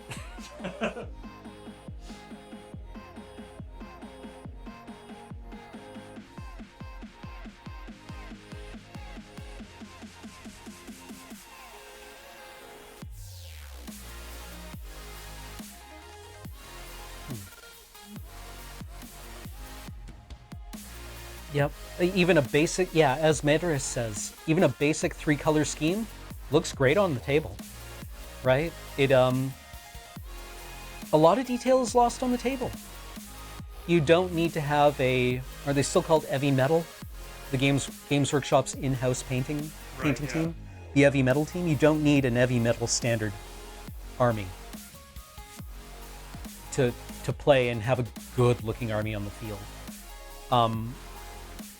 I would say it's better to have a clean-looking army than it is a detailed army. And by that, I mean just one where, you know, the color schemes are sharp.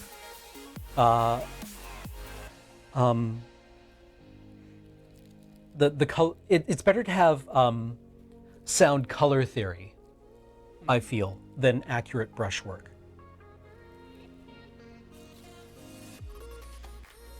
And also, I mean, I personally am inclined towards sort of a colorful army. I mean, it's like, yeah, probably most guys would Yeah, be be like, wearing like gray and khaki. yeah, big metal chunks or whatever.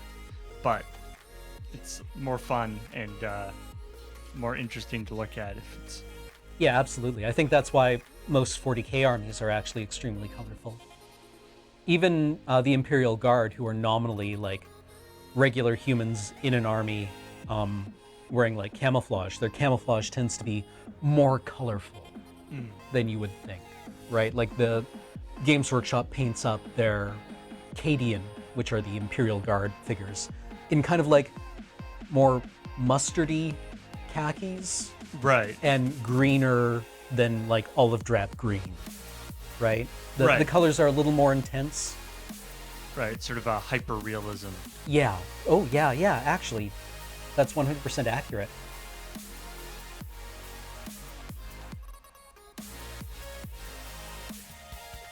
Oh, really? The heavy metal team cheats? Well, they've got like, there's like a dozen of them and they have decades of practice, right? That's their full-time job. What? I don't really understand what cheating is in that context. Me neither. I mean, they don't paint it? I'd assume a lot of the miniatures are like kind of background miniatures that they probably don't have to spend that much time on. They have to look coherent, not necessarily detailed. Oh, photo replication of squads. So like okay. the full team. Oh, I see. Right. Okay. That makes sense. Yeah, I'd imagine they don't actually have a lot of time to work with. Or they don't have a huge amounts of time to get their projects completed. Yeah, well, you got the squad of whatever, 20 or 30 dudes. And if you're, painting them, like Cam's painting these guys, obviously it's per person. And also by like especially if you have a squad of all guys that are kind of the same, by like the fourth guy, you're sort of, okay, I'm tired of this now. Yeah. This sure is my full-time job though. So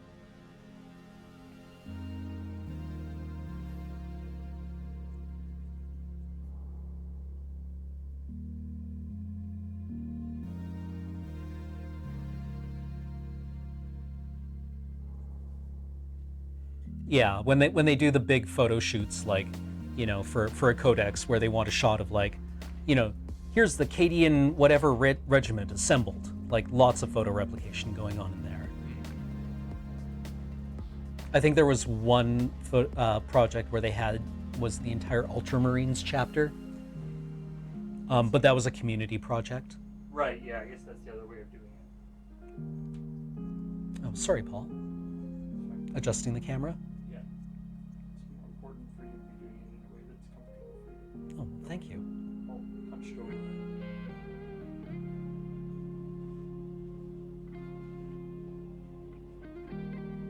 That's probably actually another good tip, is good posture when painting, or at least comfortable posture. If you are uncomfortable painting, then you won't be able to paint for very long. The Cadian 8th, yes, it was the Cadian 8th Imperial Guard Regiment.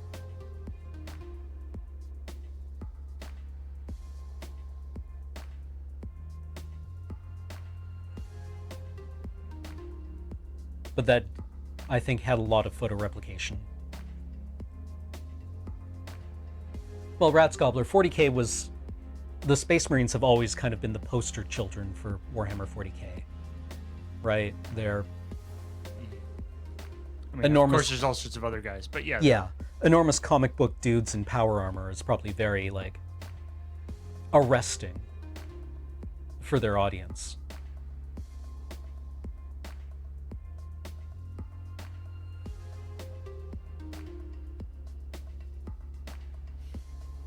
I painted a bunch of like Tau guys at one point. They were fun. Yeah, because they have a good combination. There's like the Tau, and then there's also the Kroot. The Kroot, right? And the Vespid. Yeah, so you had like sort of the combination of kind of like the clean anime aesthetic. Yeah, and then also the more sort of natural look too, which is kind of fun. Mm-hmm.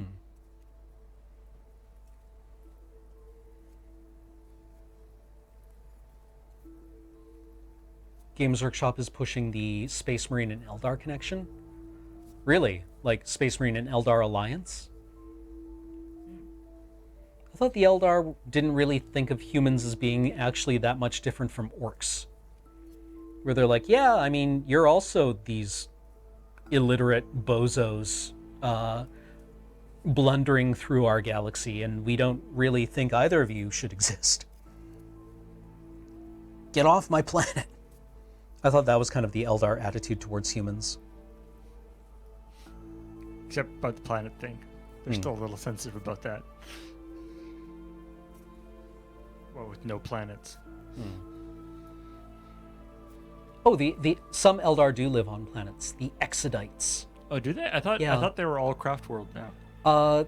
They might have changed that, but when I was playing, there were Eldar Exodites who were kind of more. They were the Wood Elf analog to the Eldar's High Elves.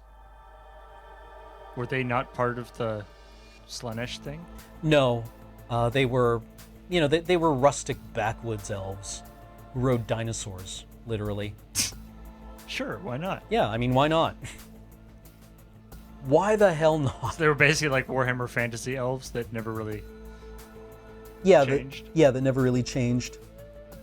But would occasionally serve as a convenient casus belli for the craft world to go to war against humans or orcs.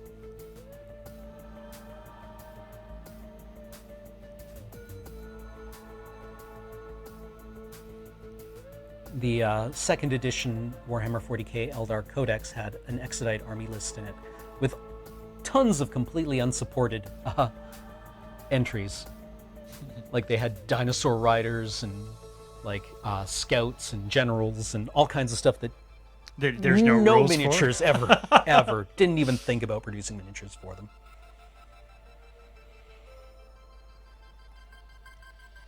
Oh, neat, Reinhard. Cool.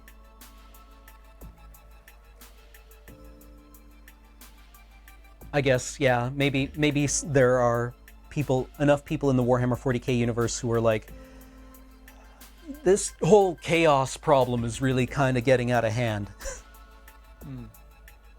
I do like that the breadth of the 40k universe means that there are all sorts of other interesting stories that can be told. That it isn't just Space Marines beating up people. Although that is a good well of stories, but there are other options. Yeah, well, it's an enormous universe, and one of the great parts about it is that for large parts of it, you can tell whatever story you want, and it has zero consequences. Yeah, because everything is so like messed up anyway. Yeah, like, and there's billions and billions. It's like, sure, that could happen on a planet. Yeah, whatever. Billion people died? Sure, why not? Right, next. You just move your... Oh.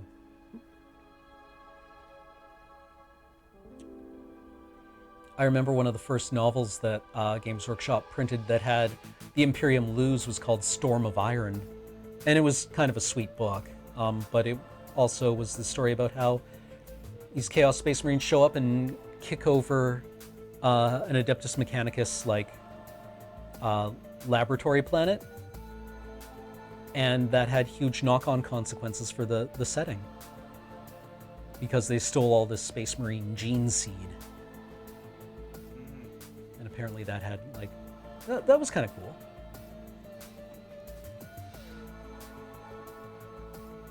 And then there's the other sort of interesting aspect of everyone hates the, chaos is messing up everything. But the breadth of the world is such that it's not actually messing up. There's several large factions that don't care. Yeah, that just don't even interact with chaos. The Necrons, the Tau. Yep. The Tyranids don't really they're nowhere near that. Yeah, they don't interact with chaos in a meaningful way. Mm-hmm. Although the Tyranids travel through the warp, right? They seem to be. Last time I heard, I think there was some debate as to whether the Tyranids were very clearly going for the Eye of Terror, or very clearly going for the Astronomicon. Right. Because they seem to be drawn to concentrations of warp energy. Right. I thought, interesting. Oh, the Necrons hate chaos now? Interesting.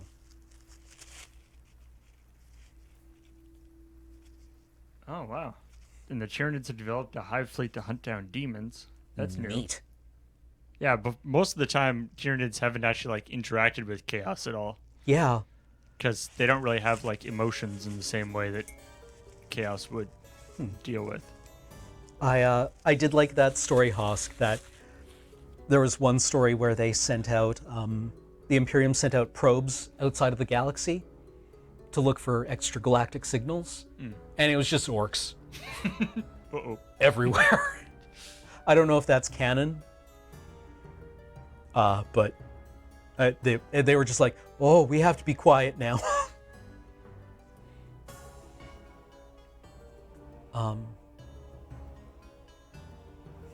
It's all orcs. Yeah. Oh, we lost this fight a long time ago.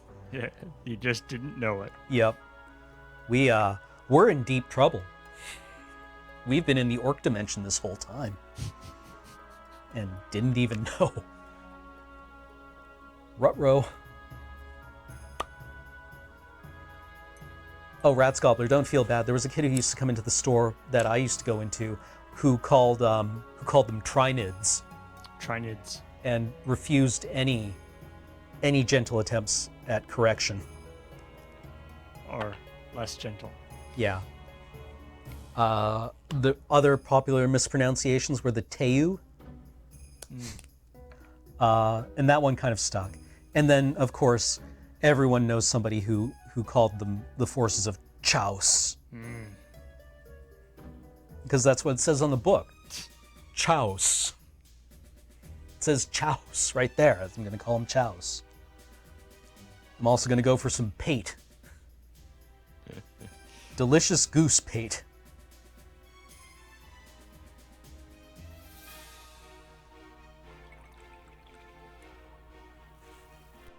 That one's stuck in my story. Forces of Chaos. You heard the man. They're called Chaos. It says it right on the book. Can't argue with that.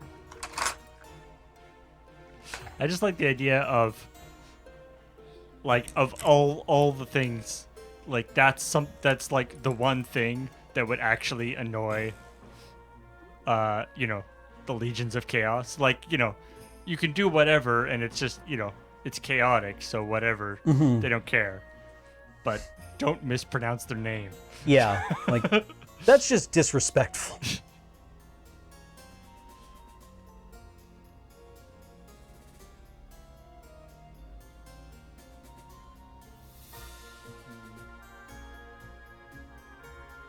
Yeah. I mean, kill Khorne's followers all you want, but don't disrespect them by calling them the forces of Chaos. That's just hurtful. Oh, sorry. There we go. You want me to move it down, or? Oh, no. Sorry, I just need to remember to keep my elbows on the table. This is actually going to help my posture. My painting endurance really is dependent on posture. It's the opposite of polite dining. Elbows on the table. Firmly plant your elbows on the table. I imagine, they're probably, what are they, ergonomists? Any ergonomists watching right now, please avert your eyes. It'll probably just give you nightmares. I was, for pronunciations, as with, I'm sure, a lot of viewers, I was a avid reader as a kid, to the point where my vocabulary, my read vocabulary outstripped my spoken vocabulary. Oh yeah. I mean, the thing with mispronunciation is that it's usually indicative of somebody who reads far more than they get to talk, or at least talk about what they're reading. Yeah. And I was big into, I really liked, fantasy stuff and, like, mythology and things. So, but for the longest time, I had Paladin instead of Paladin. And Chimera. Chimera was a real popular one Yeah. because that's how it's spelled, right? Yeah. And I would try to tell people, I think it's pronounced chimera, and they're like, no, it's a CH. Yeah. Like It says chimera. It's pretty hard to argue that, really. It's like, yeah. Yeah, no, it does, Like, but yeah, the response is like, yeah, that is how it should be pronounced, but that's not actually how it's pronounced. yeah, and I'm like, well, I can't actually point you to anything, right? Because this is before you can just Google something Right, yeah. with your phone and be like, there, argument settled. And be like, look, I saw it on TV once that they pronounced it chimera. I love the People were like, yeah, sure you did. I'm like, why would I lie about that? And now we're getting into things that I should probably talk with a doctor about. I love the explanation of I pronounced Wyvern as in and Shirley as in I pronounced Wyvern. Wyvern and Shirley. Sure. Yeah, right. Well, I was walking through the forest, and what do you know? I came upon a Wyvern. Yeah, and chitin, right? Is the other one chitin? Right. Chitinous. I mean, because like you, the worst part is that you frequently see it next to chittering. Chittering chitinous. Yeah, chittering chitinous hordes. Yeah. And that was just like a come on moment. Why you got to do me dirty like this?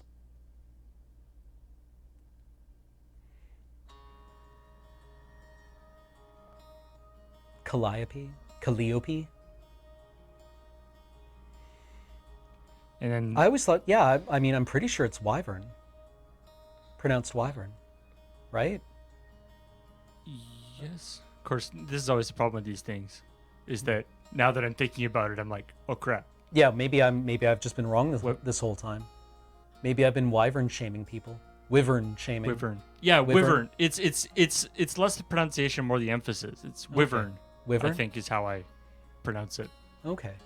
Instead of wyvern. Wyvern. Wyvern. Wyvern? Calliope. But yeah. Calliope. When you think about words too long and you forget how you pronounce it. Yeah, it stops looking like a word. It stops sounding like a word. Vern? Why Vern? Why Vern? There's probably like a D&D comedy routine. Wyvern? Why Vern? It's like who's on first. Yeah. The short-lived career of the only dragon comedian.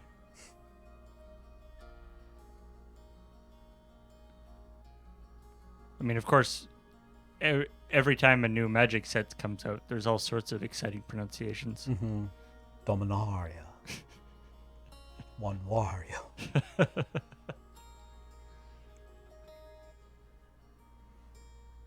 Dominaria. Imagine you're cosplaying as a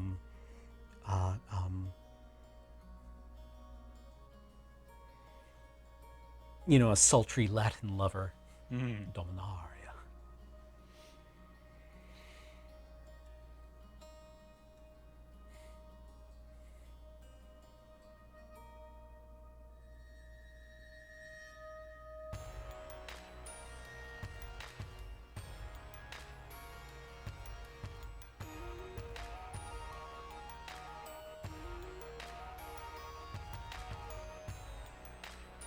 As a kid, I remember it took me the longest time to realize that it, like the Celtic and Celtic, Yeah, the like the sports Boston team? Celtics or Yeah, whatever. Yeah. That, like, I was just like, wait, what? Yo, it's the same word. Like, back up. Somebody explain this one to me. Boston Celtics are modeled after the Celts. Are named for the Celts.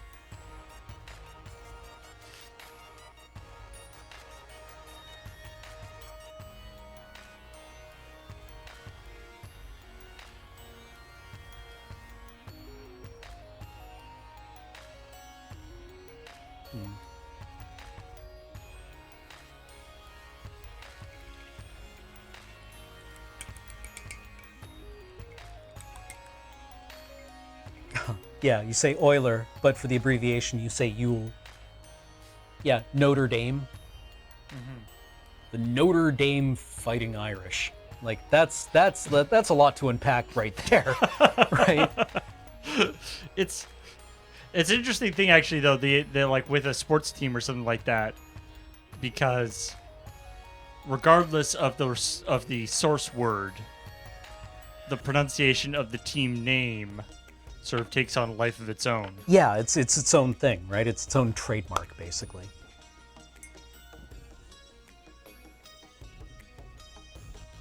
Are you going to argue with Larry Bird about how to pronounce it? I'm not.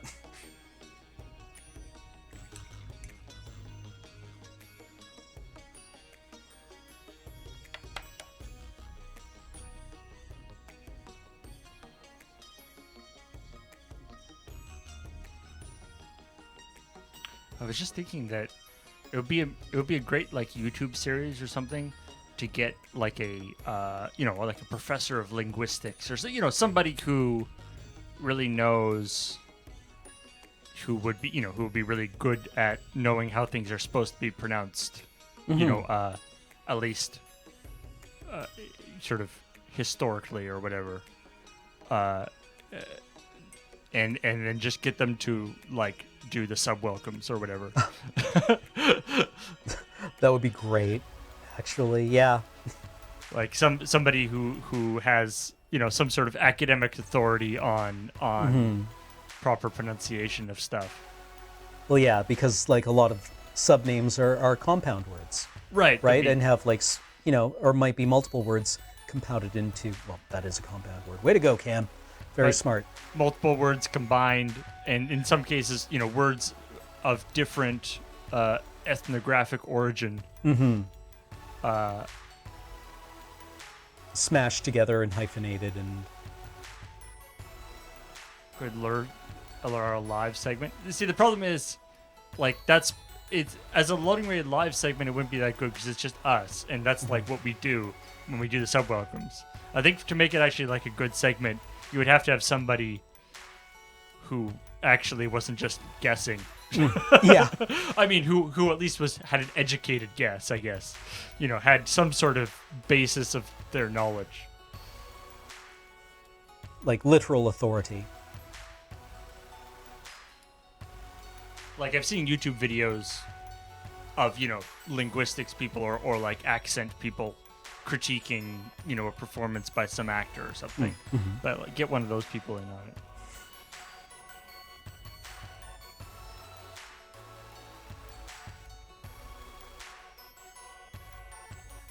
I mean, I was an English major.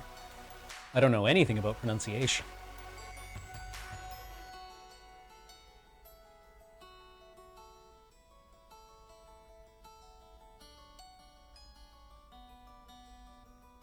People would ask me, I'm like, hey, Cam, you're an English major, right? And I'd be like, yeah. And they're like, what's a gerund? And I'd be like, that's like asking a math major to do your taxes. Right? It's like, I don't know. I probably should. Yeah. Thank you for pointing out to me that I wasted my life. Yeah.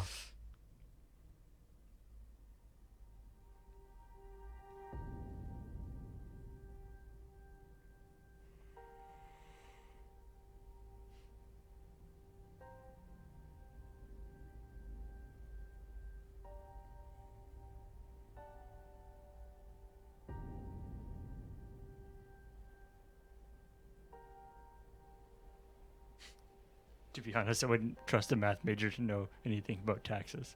Exactly. That was the point I was making. Yeah.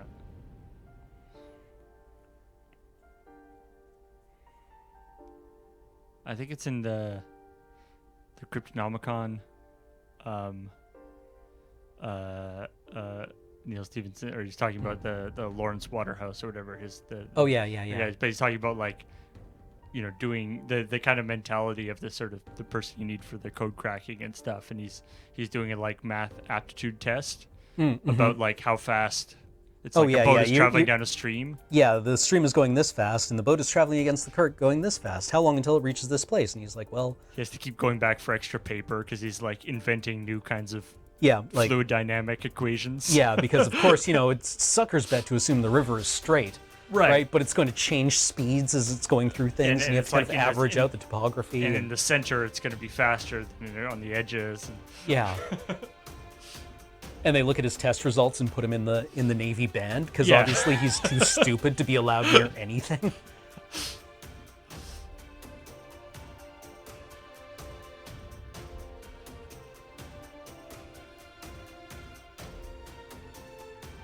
Thank you for joining the Navy.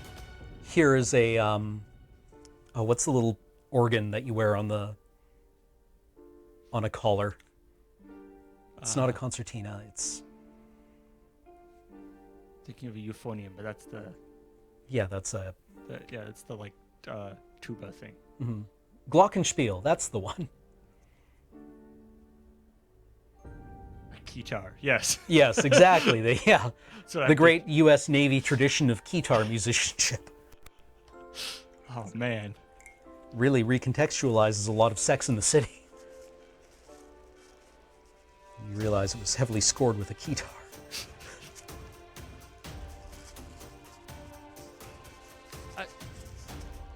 It seems like a guitar would work fairly well in a marching band, but I have never seen one. Probably. I wonder if they're loud enough, because they have to compete with, like, the brass instruments. Right. It would have to be, obviously, it would have to be, like, amplified. Hmm.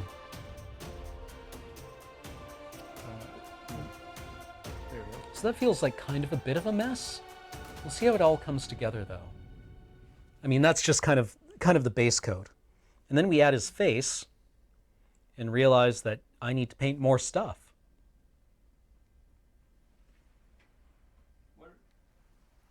Oh, that's just the front of his helmet. Mm-hmm. Yeah, he's kind of got like a he really doesn't a frame. He barely even needs to wear a loincloth, really. Yeah. That long beard really covers most of his shame. Mm-hmm. As long as there isn't like a strong draft, he's fine.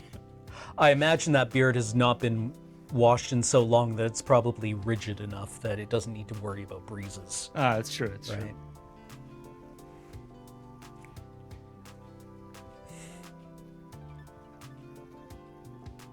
Okay. This is where I feel more comfortable dry brushing things. Oh yeah, there's the sideburn too. Is that still on the sprue? Oh right, yeah, it's still on the sprue. I'll need to catch up doing that. Paint that red.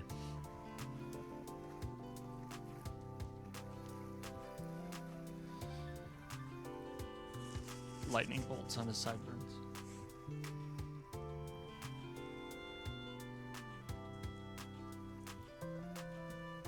All right, so this is going to be a quick dry brushing tutorial. You take your paint and you put it on your cheapest brush or your most haggard brush. This is one I use for like base coats when I just need to like coat something in paint quickly. And you wipe off most of the paint. As the name suggests. Mm-hmm. And you take your miniature, and as Bob Ross said, you just beat the tar out of it. Really. I mean, not really. You need to be fairly careful with it. But it will, it'll bring out a lot of detail. So you're brushing on just a darker silver now? Lighter silver. A lighter silver. Oh, okay. So if we come up to the other thing, it might not be super dramatic with metal. I'm a little more comfortable doing this with metallic paint than I am with others. Because metal blends a bit more easily.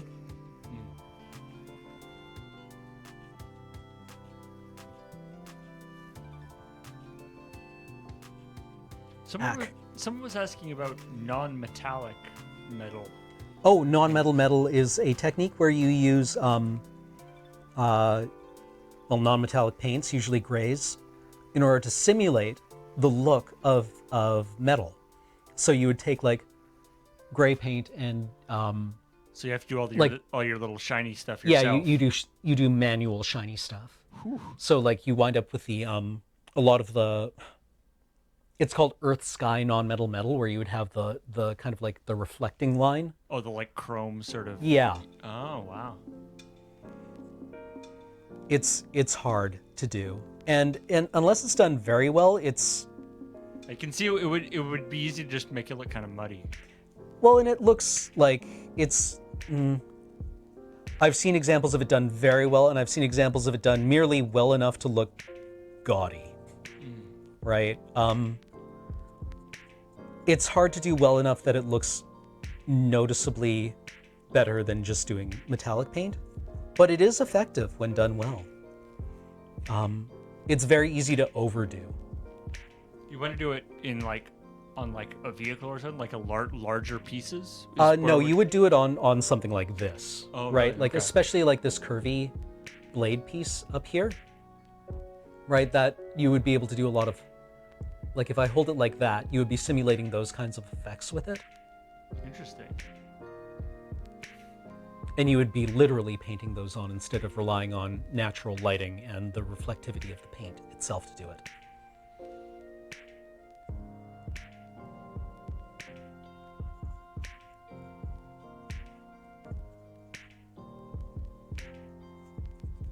So, what are the dwarves called now in Age of Sigmar?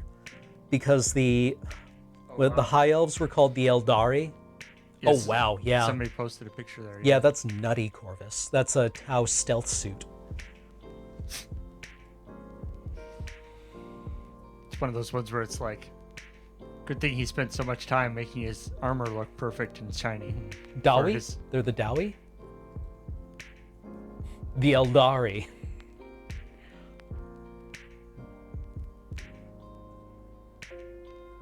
Eldari, yeah. The I is silent. It's pronounced Eldar, but it's spelled trademarkably. That's not a Tau stealth suit? It looks like a Tau stealth suit. I mean, it's got the Space Marine shoulder. Oh, and greaves. Yeah, it's a Space Marine. yeah, it's a Space Marine, I guess. But it's got the Tau. It's got a Tau burst cannon and a Tau helmet.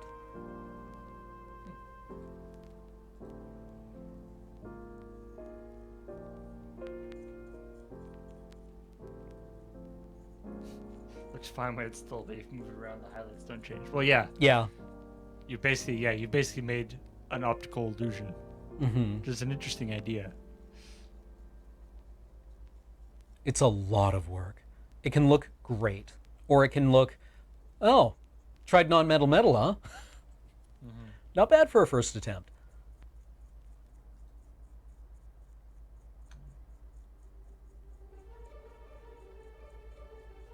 The stuff that I really want to try using is model painters use metallizer paints, which can only be airbrushed on, but you airbrush them on and then you actually polish them.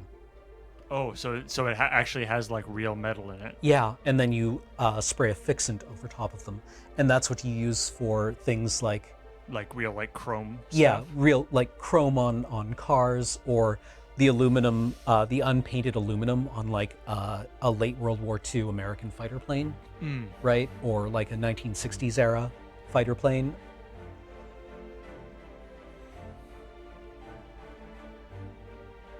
Yeah, like that steam tank, or stank, as they were called. Were they? Yeah, Were they called stanks? well, in the community they were like, Oh, really? playing Empire, huh? Yeah. How many stanks you got? How many stanks are you running? Because they were kind of unbalanced. You would run one because they were basically unkillable, as you would expect a steam-powered tank to be against people with spears. Yeah, B-58 Hustler, Owl-Eyed Man. That was almost the exact example I was thinking of. Like a B-29 Super Fortress, he would use metallizer paint on. I always like the they show like all the Leonardo da Vinci designs for war machines and stuff, right? And like his tank, it's like all you need is 10 stout men Yeah, to to walk push this around thing. with this, while like several other people are inside trying to fire stuff. It's like, this does not seem well thought out.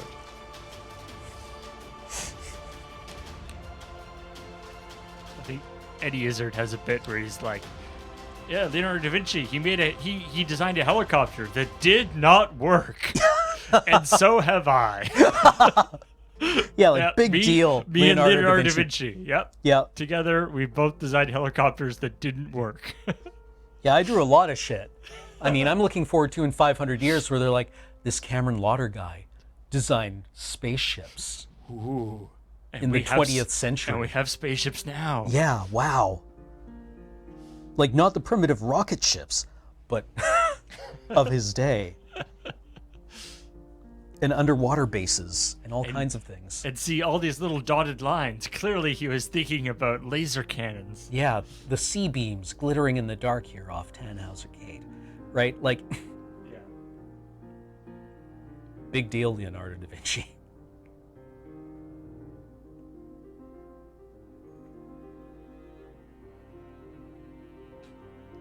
Shade being thrown at Leonardo da Vinci. Yeah. Eat Look. shit, Leonardo da Vinci. What's he Yeah. going to do about it? We've received a cease and desist from the estate of Leonardo da Vinci. Neat. Brilliant guy, but I think it's safe to say not everything he designed was brilliant. I bet he That's didn't fair. even know what the Mona Lisa was thinking about. Yeah. Or what Mona Lisa was thinking about in that picture. Yeah, exactly. They can't all be winners.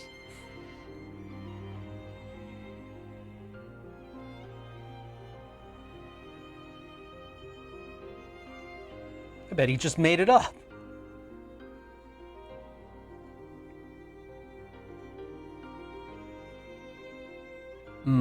Oh yeah, the Goblin Doom Diver was also a great war machine in Isn't that in just Warhammer. like a slingshot with yeah, goblins it on was it? a slingshot that fires goblins with wings, who are told that they'll get better as they get more practice. Just don't look at the name on the thing too hard. Yeah, Doom Diver. That's because that's what happens to other people. Yeah, it brings doom to, Yeah, to the everyone else. to the enemies, right? Yeah. Sure. Yeah, the enemies. You think your first trip is awesome. Wait till you get around for your second. Ah!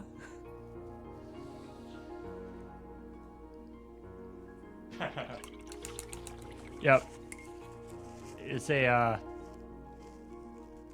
goblins as projectiles is something- well-trodden terrain. In fantasy. something that magic has also taken up. Goblins get no respect, no matter what the setting. What? Ooh. My mithril silver's a little goopy. Some of that elven magic seems to have escaped. Ugh. Ugh. Your mithril is starting to congeal. Ugh.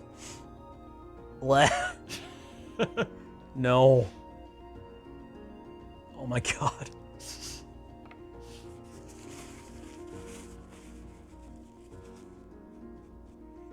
All right, again, dry brushing.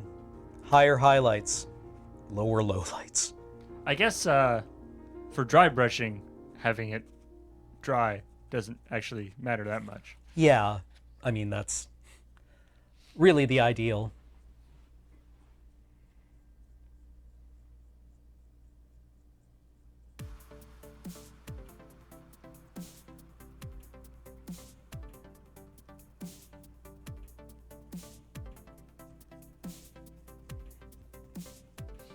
The music is a really nice touch, Paul. Thank you.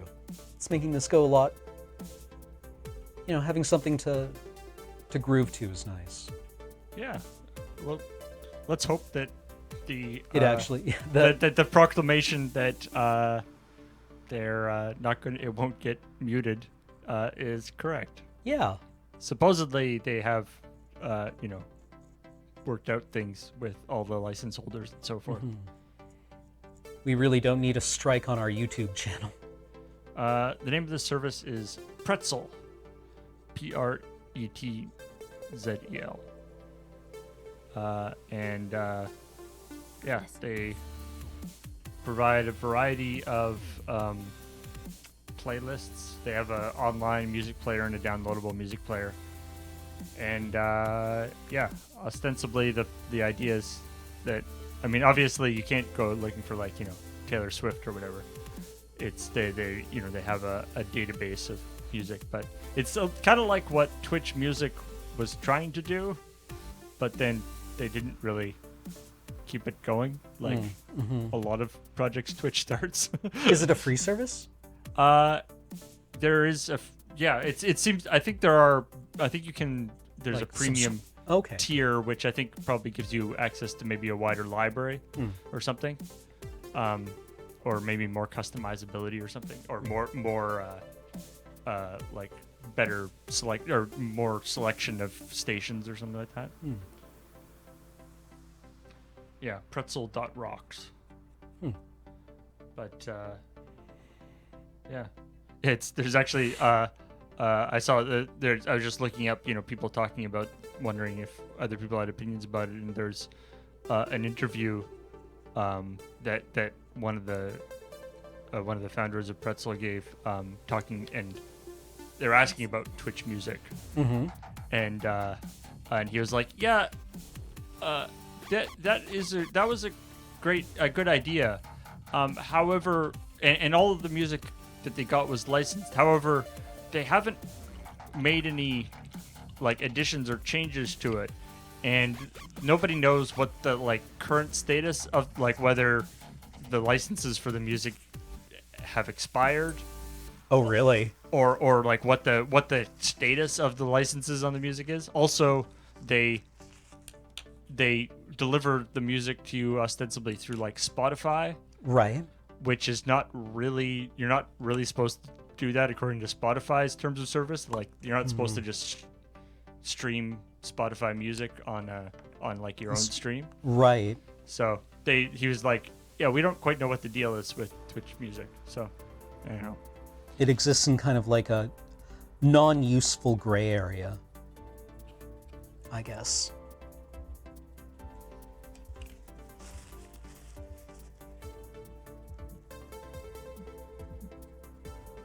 So yeah, Monster Cat is a service. They're not music. They're just a music streaming channel on Twitch and YouTube and Beam, and I think everywhere else, but or Mixer. But they just stream, like, they're just a radio station basically. They're sort of specialized primarily in sort of techno type music, I think. But I believe they also have a setup where it's sort of explicitly allowed to. They've talked to Twitch or whatever, and you're sort of explicitly allowed to broadcast it. whoa, the new Mortarion model is off the hook. The Nurgle Demon Prince Primarch Mortarion. Ooh. Ugly sucker. He's beautiful. Father Nurgle loves you. Yeah. He loves his followers and wants them to be happy and never experience pain again.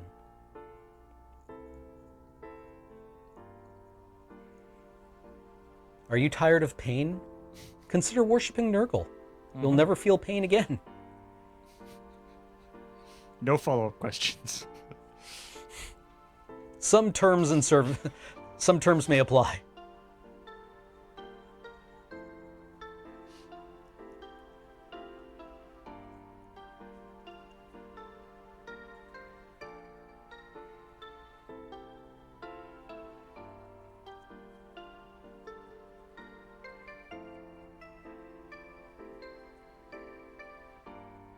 Terms and conditions may apply, I should say.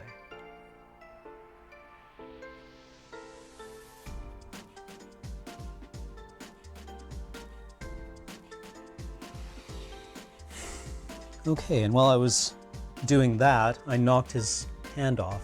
Oh no. Yep, so here we are. I'll have to reattach that. So he's got like an axe and then just This kind of weird, a like, pick thing. pokey bit. Yeah. Yeah, with like a hook on the back. It's curious. Probably has special rules. But we can easily fix that problem. So Another important part for those of you, the people earlier who were asking about advice for the first time you paint miniatures, if you have plastic miniatures, clean surfaces before you glue them. Because plastic cement, which you should be using for plastic miniatures, works by melting the plastic, and as it evaporates, the plastic resets into, fuses into one solid whole. So those bonds can actually be quite strong. However, it does need a clean surface to work on. Oh wow, the Alpha Legion Dreadnought is bonkers. Alpha Legion are so cool. They're just like the memeiest Space Marine Legion though, or Chaos Legion. Because people are like, lol, it was Alpha Legion the whole time. The Alpha Legion were like the Space Marine infiltrators and spies. Wait. Spies for... Well, I mean, spying not on really other- spies, but like they... I was gonna say that the guy that the picture they linked you there, I don't see how he's gonna spy on anybody. Yeah, he's just like, Other- don't mind me. He blends in perfectly as long as the people he's spying against are like, I don't know, a race of dumpsters. Yeah. Which, I mean, it's 40K, so sure, why not?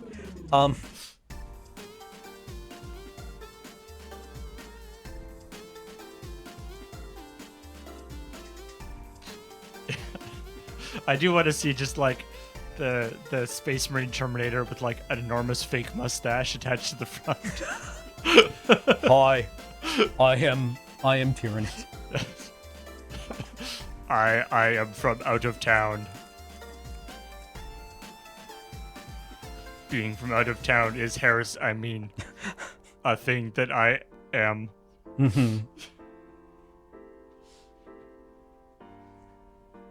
What's going on? I don't know, but it's big and legitimate. Don't worry about it.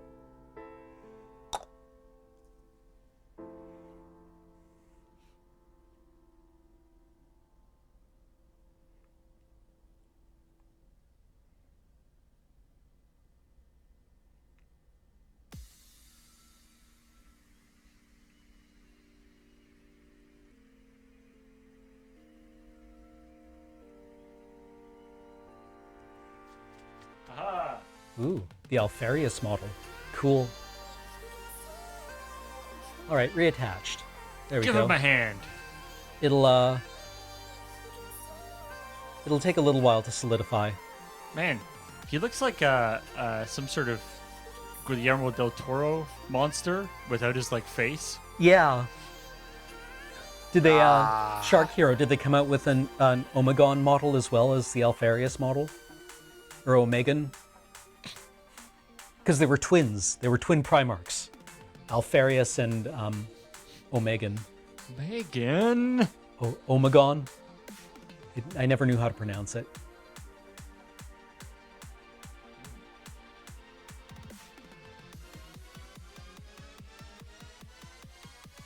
It's the same model, LOL.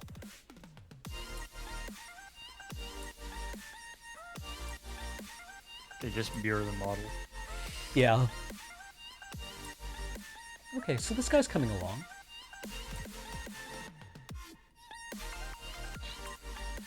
Omega N. Yeah, without his face, it's very weird. Yeah. Looks like a very muscular baby. But then once you get the beard on and everything, it's like, oh, Yeah, okay, I it's a see what's dwarf. going on Yeah, there. yeah, I'm picking up now. I'm picking up what you're putting down. Same model from a different box.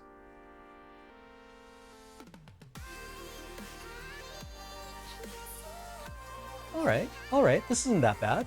This is workable. See, you can... Yeah. Rah, we fight. No, not fight, friends. Yeah, the Rogel Dorn model is exactly what you'd think of from Rogel Dorn, where he's like, I'm have no personality.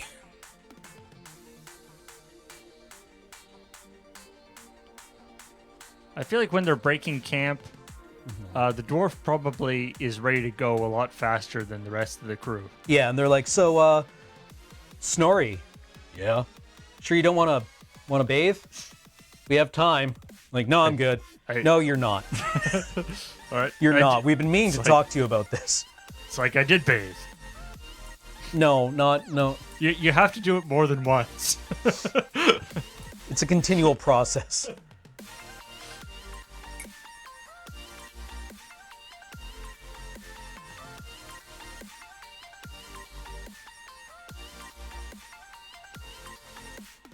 It's really kind of an upkeep thing that you have to do, dude. Yeah. Yeah, when we say bathe, we meant like in water. Not in yourself. Or like the blood of your enemies. It's like, it's great, but not like sanitary. Yeah, it doesn't really accomplish what you need. And we meant with like soap as well, hopefully. Blood doesn't really lather really well. Yeah, it doesn't get frothy. It just mainly smells bad after a while. Not in gravy or beer either, please. It's like, you're just describing things that you need to bathe to get rid of. Get rid of, yeah. You're just compounding the problem.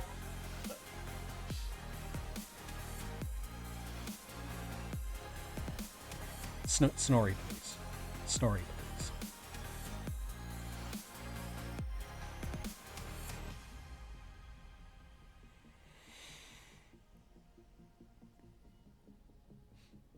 Yeah.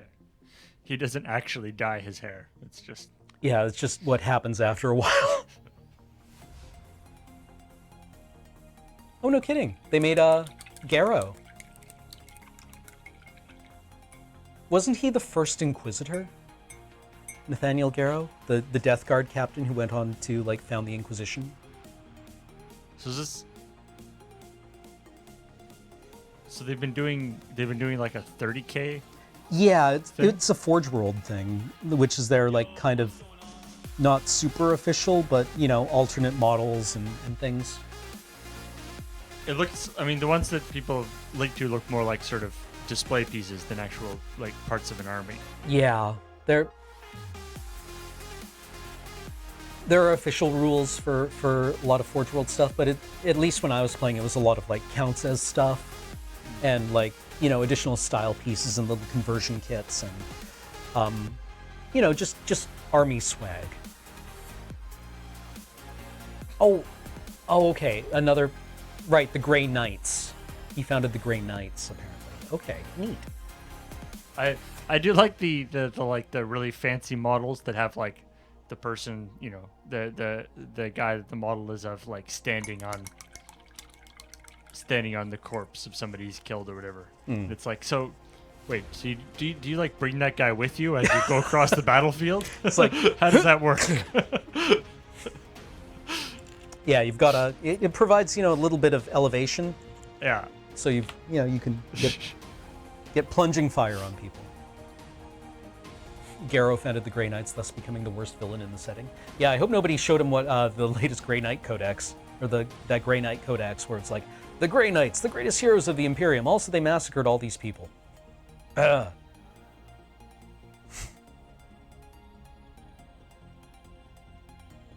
worry about it. Don't even worry about it.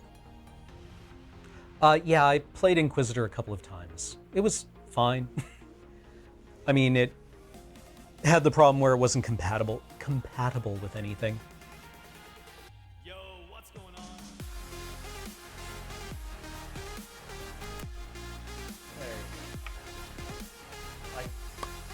I quite distinctly checked the lyric-free music box. Feel betrayed.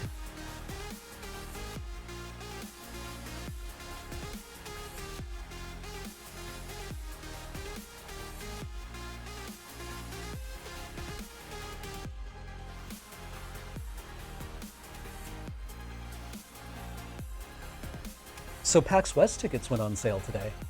Oh, really? Yeah. Are they already all sold out? I would imagine they sold out probably within minutes.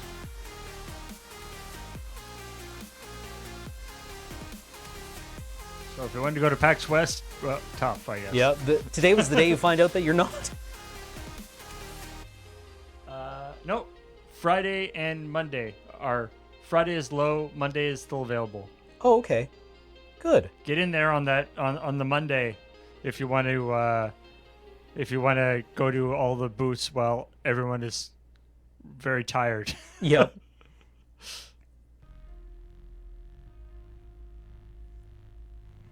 Just completely hungover. Irretrievably hungover. You could probably get away with it's just like, hey, can I, try this demo? Whatever. Sorry. Yeah, no, go for it. Yeah, you can have it. Sure.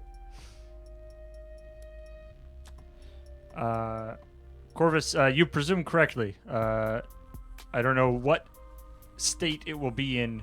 I don't know what capacity will be there, but Loading Ready Run will certainly have a presence. Just down and over a little bit. Oh. There.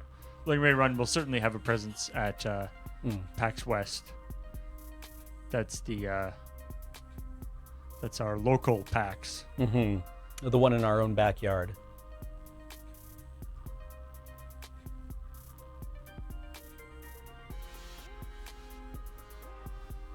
The down home PAX.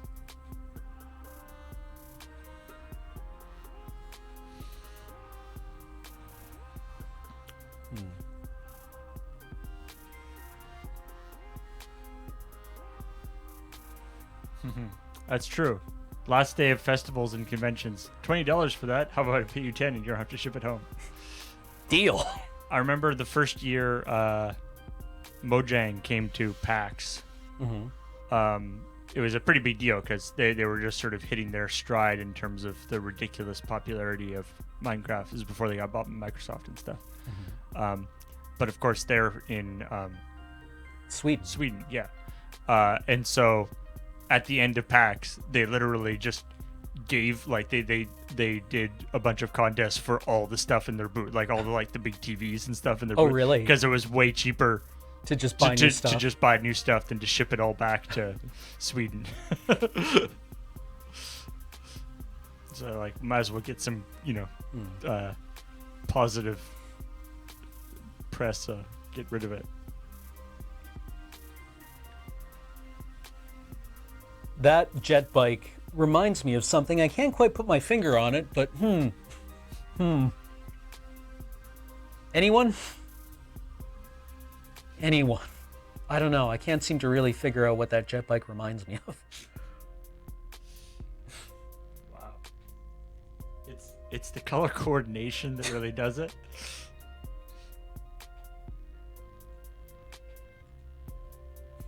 Just look at it and go, hey, what's going on here?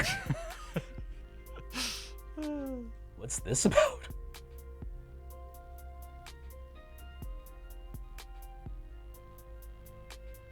Who's this rowdy fellow?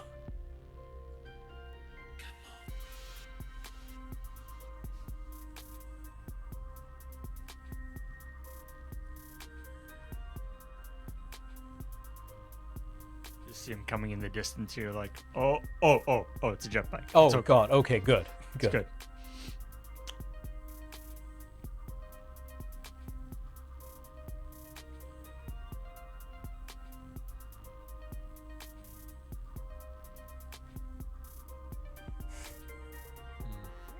That thing that that you always see on the heavy metal stuff and the really primo thing for Space Marines, where every plate is sort of outlined in white or in a lighter color, is just it makes it look much more detailed, I guess, than it actually is in some ways. Well, it's very also peculiar to tabletop stuff, or particular to tabletop stuff, right? Right. Because you want strong silhouettes. Right, yeah. Rather than realism, you need functionality that's adjacent to realism.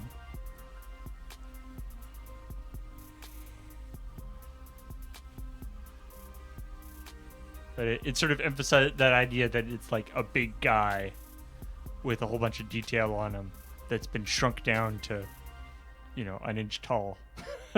as opposed to something that started out an inch tall that you painted.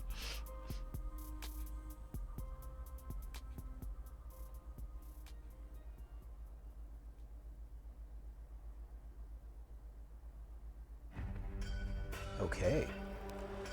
We're getting there on this guy. I mean, I don't think we'll finish him tonight. Which is a shame, but I mean, definitely made a lot of progress. So I'm just using some black ink to put some very, very crude shadows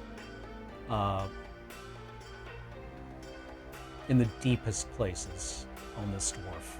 Oh my god, what did I even just say? Those would be the places where the sun doesn't shine. By definition, yes.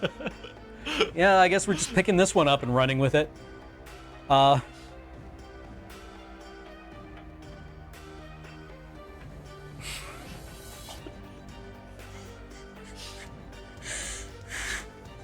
Too greedy and too deep. Gross. Don't question the idea that on a dwarf, the places where the sun don't shine are in the beard. But it's all beard.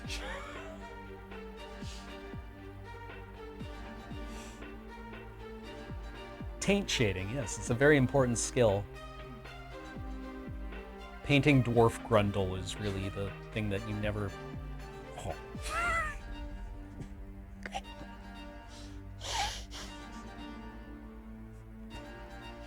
No. Isn't Grundle the name of that the dwarf metal?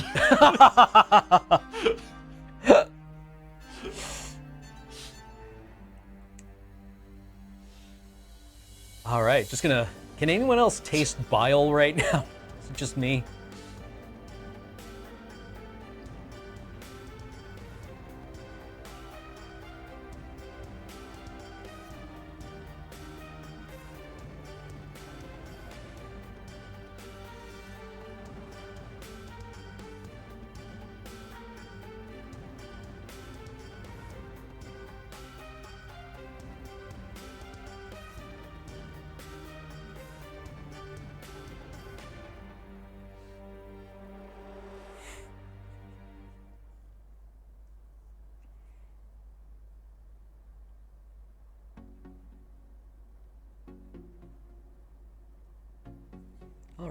All right.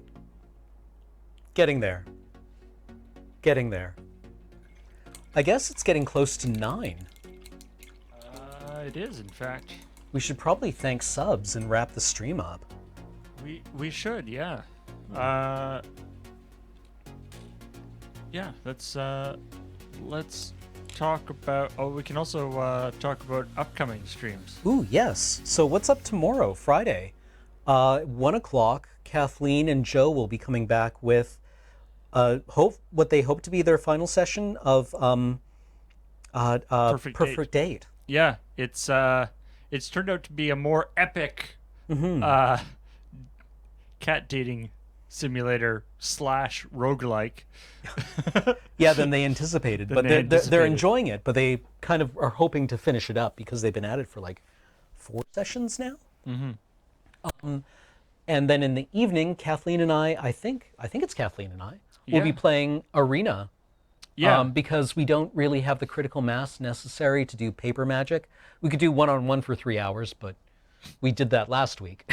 Yeah. So we're going to play probably Arena just tomorrow night in the not paper fight. It'll just be a Lure MTG stream. Yeah, well, you didn't get a chance to do Arena today because you're doing the other thing. Yeah, exactly. How did the brawl game go, by the way? Oh, we went 2-1.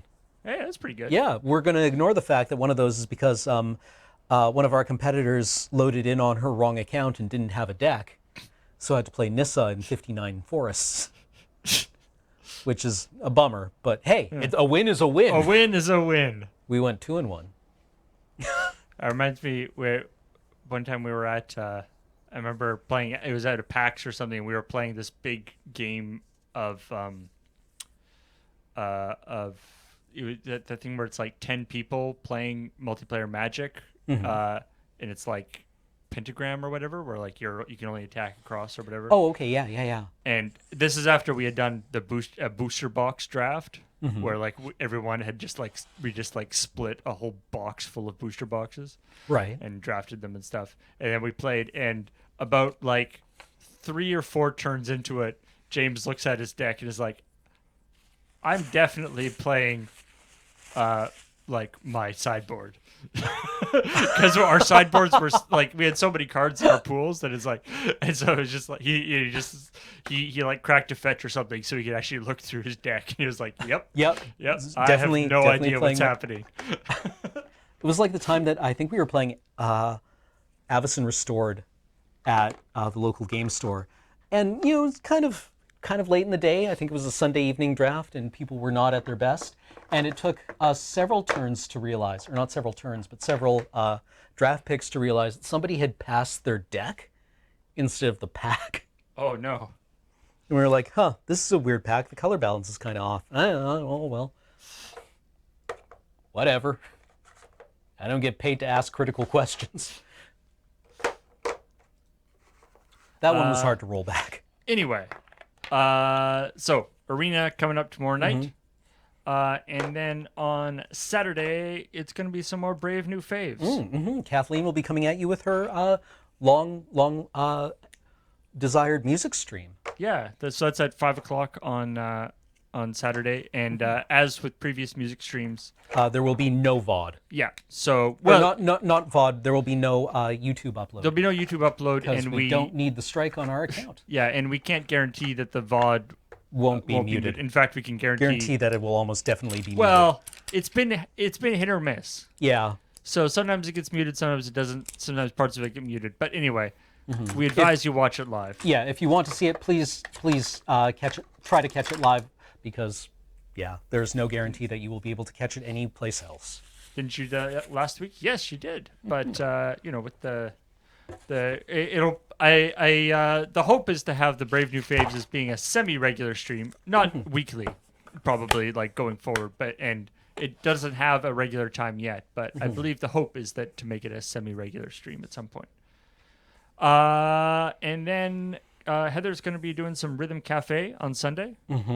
And Heather and I are going to be doing a little chill point on Monday. We did the full checkpoint on this last Monday, even though Graham was away. But Graham and Kathleen are away on a vacation. Yeah, they're going to be away on vacations after Graham gets back from Road Quest. So we're Heather and I are going to be doing the chill point. And then on Tuesday, it's going to be New Day Tuesday, where we're playing something that I don't know what it is. But it'll be a new thing. Monitor this channel. And then, of course, Corey and next week is going to be the Battle Bond pre-release as well. Oh yes, Battlebond is coming up. Hashtag sponsored. I think we're supposed to mention that for any Wizards-related content, Yes. including the pre-release. That is naturally a sponsored stream from Wizards of the Yes. Coast. And we will be having special guests, Young Mage, YouTube powerhouse Young Mage, Dana Fisher. And from Wizards, we have from R&D. I have the thing here. One second. Well, this is embarrassing. Yes. In case it wasn't clear by the fact that somebody from Wizards of the Coast is going to be here, it is a sponsorship. So that'll be on Friday? That will be happening? Yes. The stream will be on Friday. There we go. Jules Robbins from Wizards of the Coast R&D. Yes. And yeah, there's all the info there. And Ben from Loading Bay Run is going to be playing as well. So that'll be cool. Graham, Kathleen, me, Adam, and Ben. All right, let us welcome all the subs. Welcome those subs.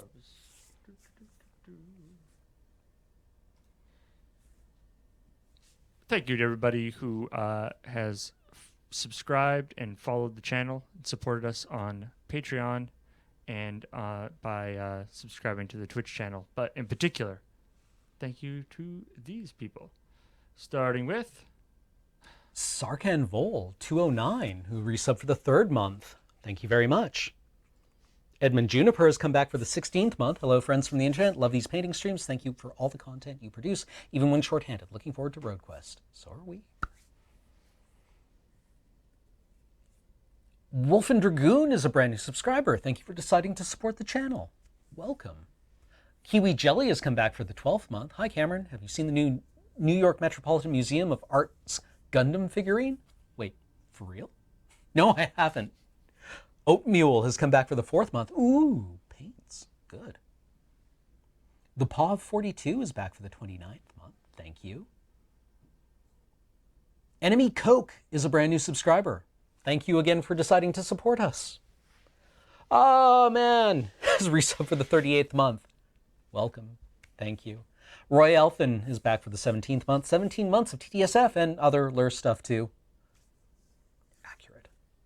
Diabetic Madness has come back for the 14th month. Does the paint smell good? It's kind of neutral. Revelia has come back for the 16th month. Oh, yeah, I should probably resub before the end of the month. Hi, Cam and Paul. Hello. Moth Prophet Echo is back for the 5th month, saying 40k has always had children. Servo Cherubs have been around since Rogue Trader. Yeah, totally accurate, actually. Lord Cuckbucket is a brand new subscriber. Welcome to the channel. Thank you for deciding to support us. Kurguth Matar is a brand new subscriber as well. Welcome. Olio22 is resub for the 7th month, saying 7 months. It's almost 210 reasons to stop using this meme. LOL. Corin Horn has resub for the 3rd month. It's my 4th 3-month sub day. Alex R has come back for the 17th month. Welcome. Zatengo has come back for the 24th month. The 2 years. So much has happened to me in these 2 years. Got depression, beat it down, moved, got an apprenticeship, and LRR is still constant in my life. Thank you. Well, congratulations and thank you. Neocon has come back for the 8th month. Thank you. Zed Alpha has come back for the 28th month. My love of Terry Pratchett has turned the Warhammer dwarves into outsized knack-mack feagles in my head. Also, Rogel Dorn looks like my high school weightlifting coach, and that tracks. Yeah, that's about right, actually. Alaro56 has come back for the 11th month. 11 months. I've been following you guys for 11 years.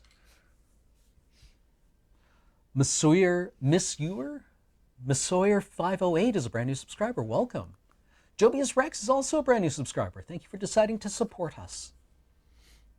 And for the 1,101 bits, many thanks to Type 1, Systemic Sammy, Earthen 1, Camote Top, Xanos 69, nice, Feistier Ermine, Rock Pusher, and Crazy Matt Captain. Well, so I will see you all tomorrow night, I guess. Same place. Same-ish time. Yeah, I look forward to it. So in the meantime, take good care of one another out there. Thank you for joining me tonight. Right, and yeah, if you've been painting yourself during this stream, send us a tweet or something. Yeah. Hit us up. Let's see what you made. Oh if yeah. you're comfortable sharing it. Wait. Before we go, we have to check out this poll here. Okay. Now, I mean, one would think that there wasn't that much opportunity for death and destruction today. But then again, let's see what we got here. Tonight on Tinker Tailor Solder Fry, we enter a realm with miniatures and paints. What wonders, terrors, and injuries await us? Well, 27% said... actually, let's start from the bottom here. Okay. 5% says, well, painting a figure, Cameron becomes so enamored that he cuts off an ear and gives it to the figure. Okay. Yeah. Going the Van Gogh. The Van Gogh. The Van Gogh. Van Gogh is best served live. 9% of people say a 24-hour stream of just a miniature in front of a camera. Our most popular stream we've ever done. 9% also say Cameron manages to accidentally sever a limb. Fortunately, he can glue it back on seamlessly and not affect gameplay. Accidentally. 23%, Cameron completes the painting of a miniature, finishing the ritual and trapping Paul's soul within, moving on to the next figure.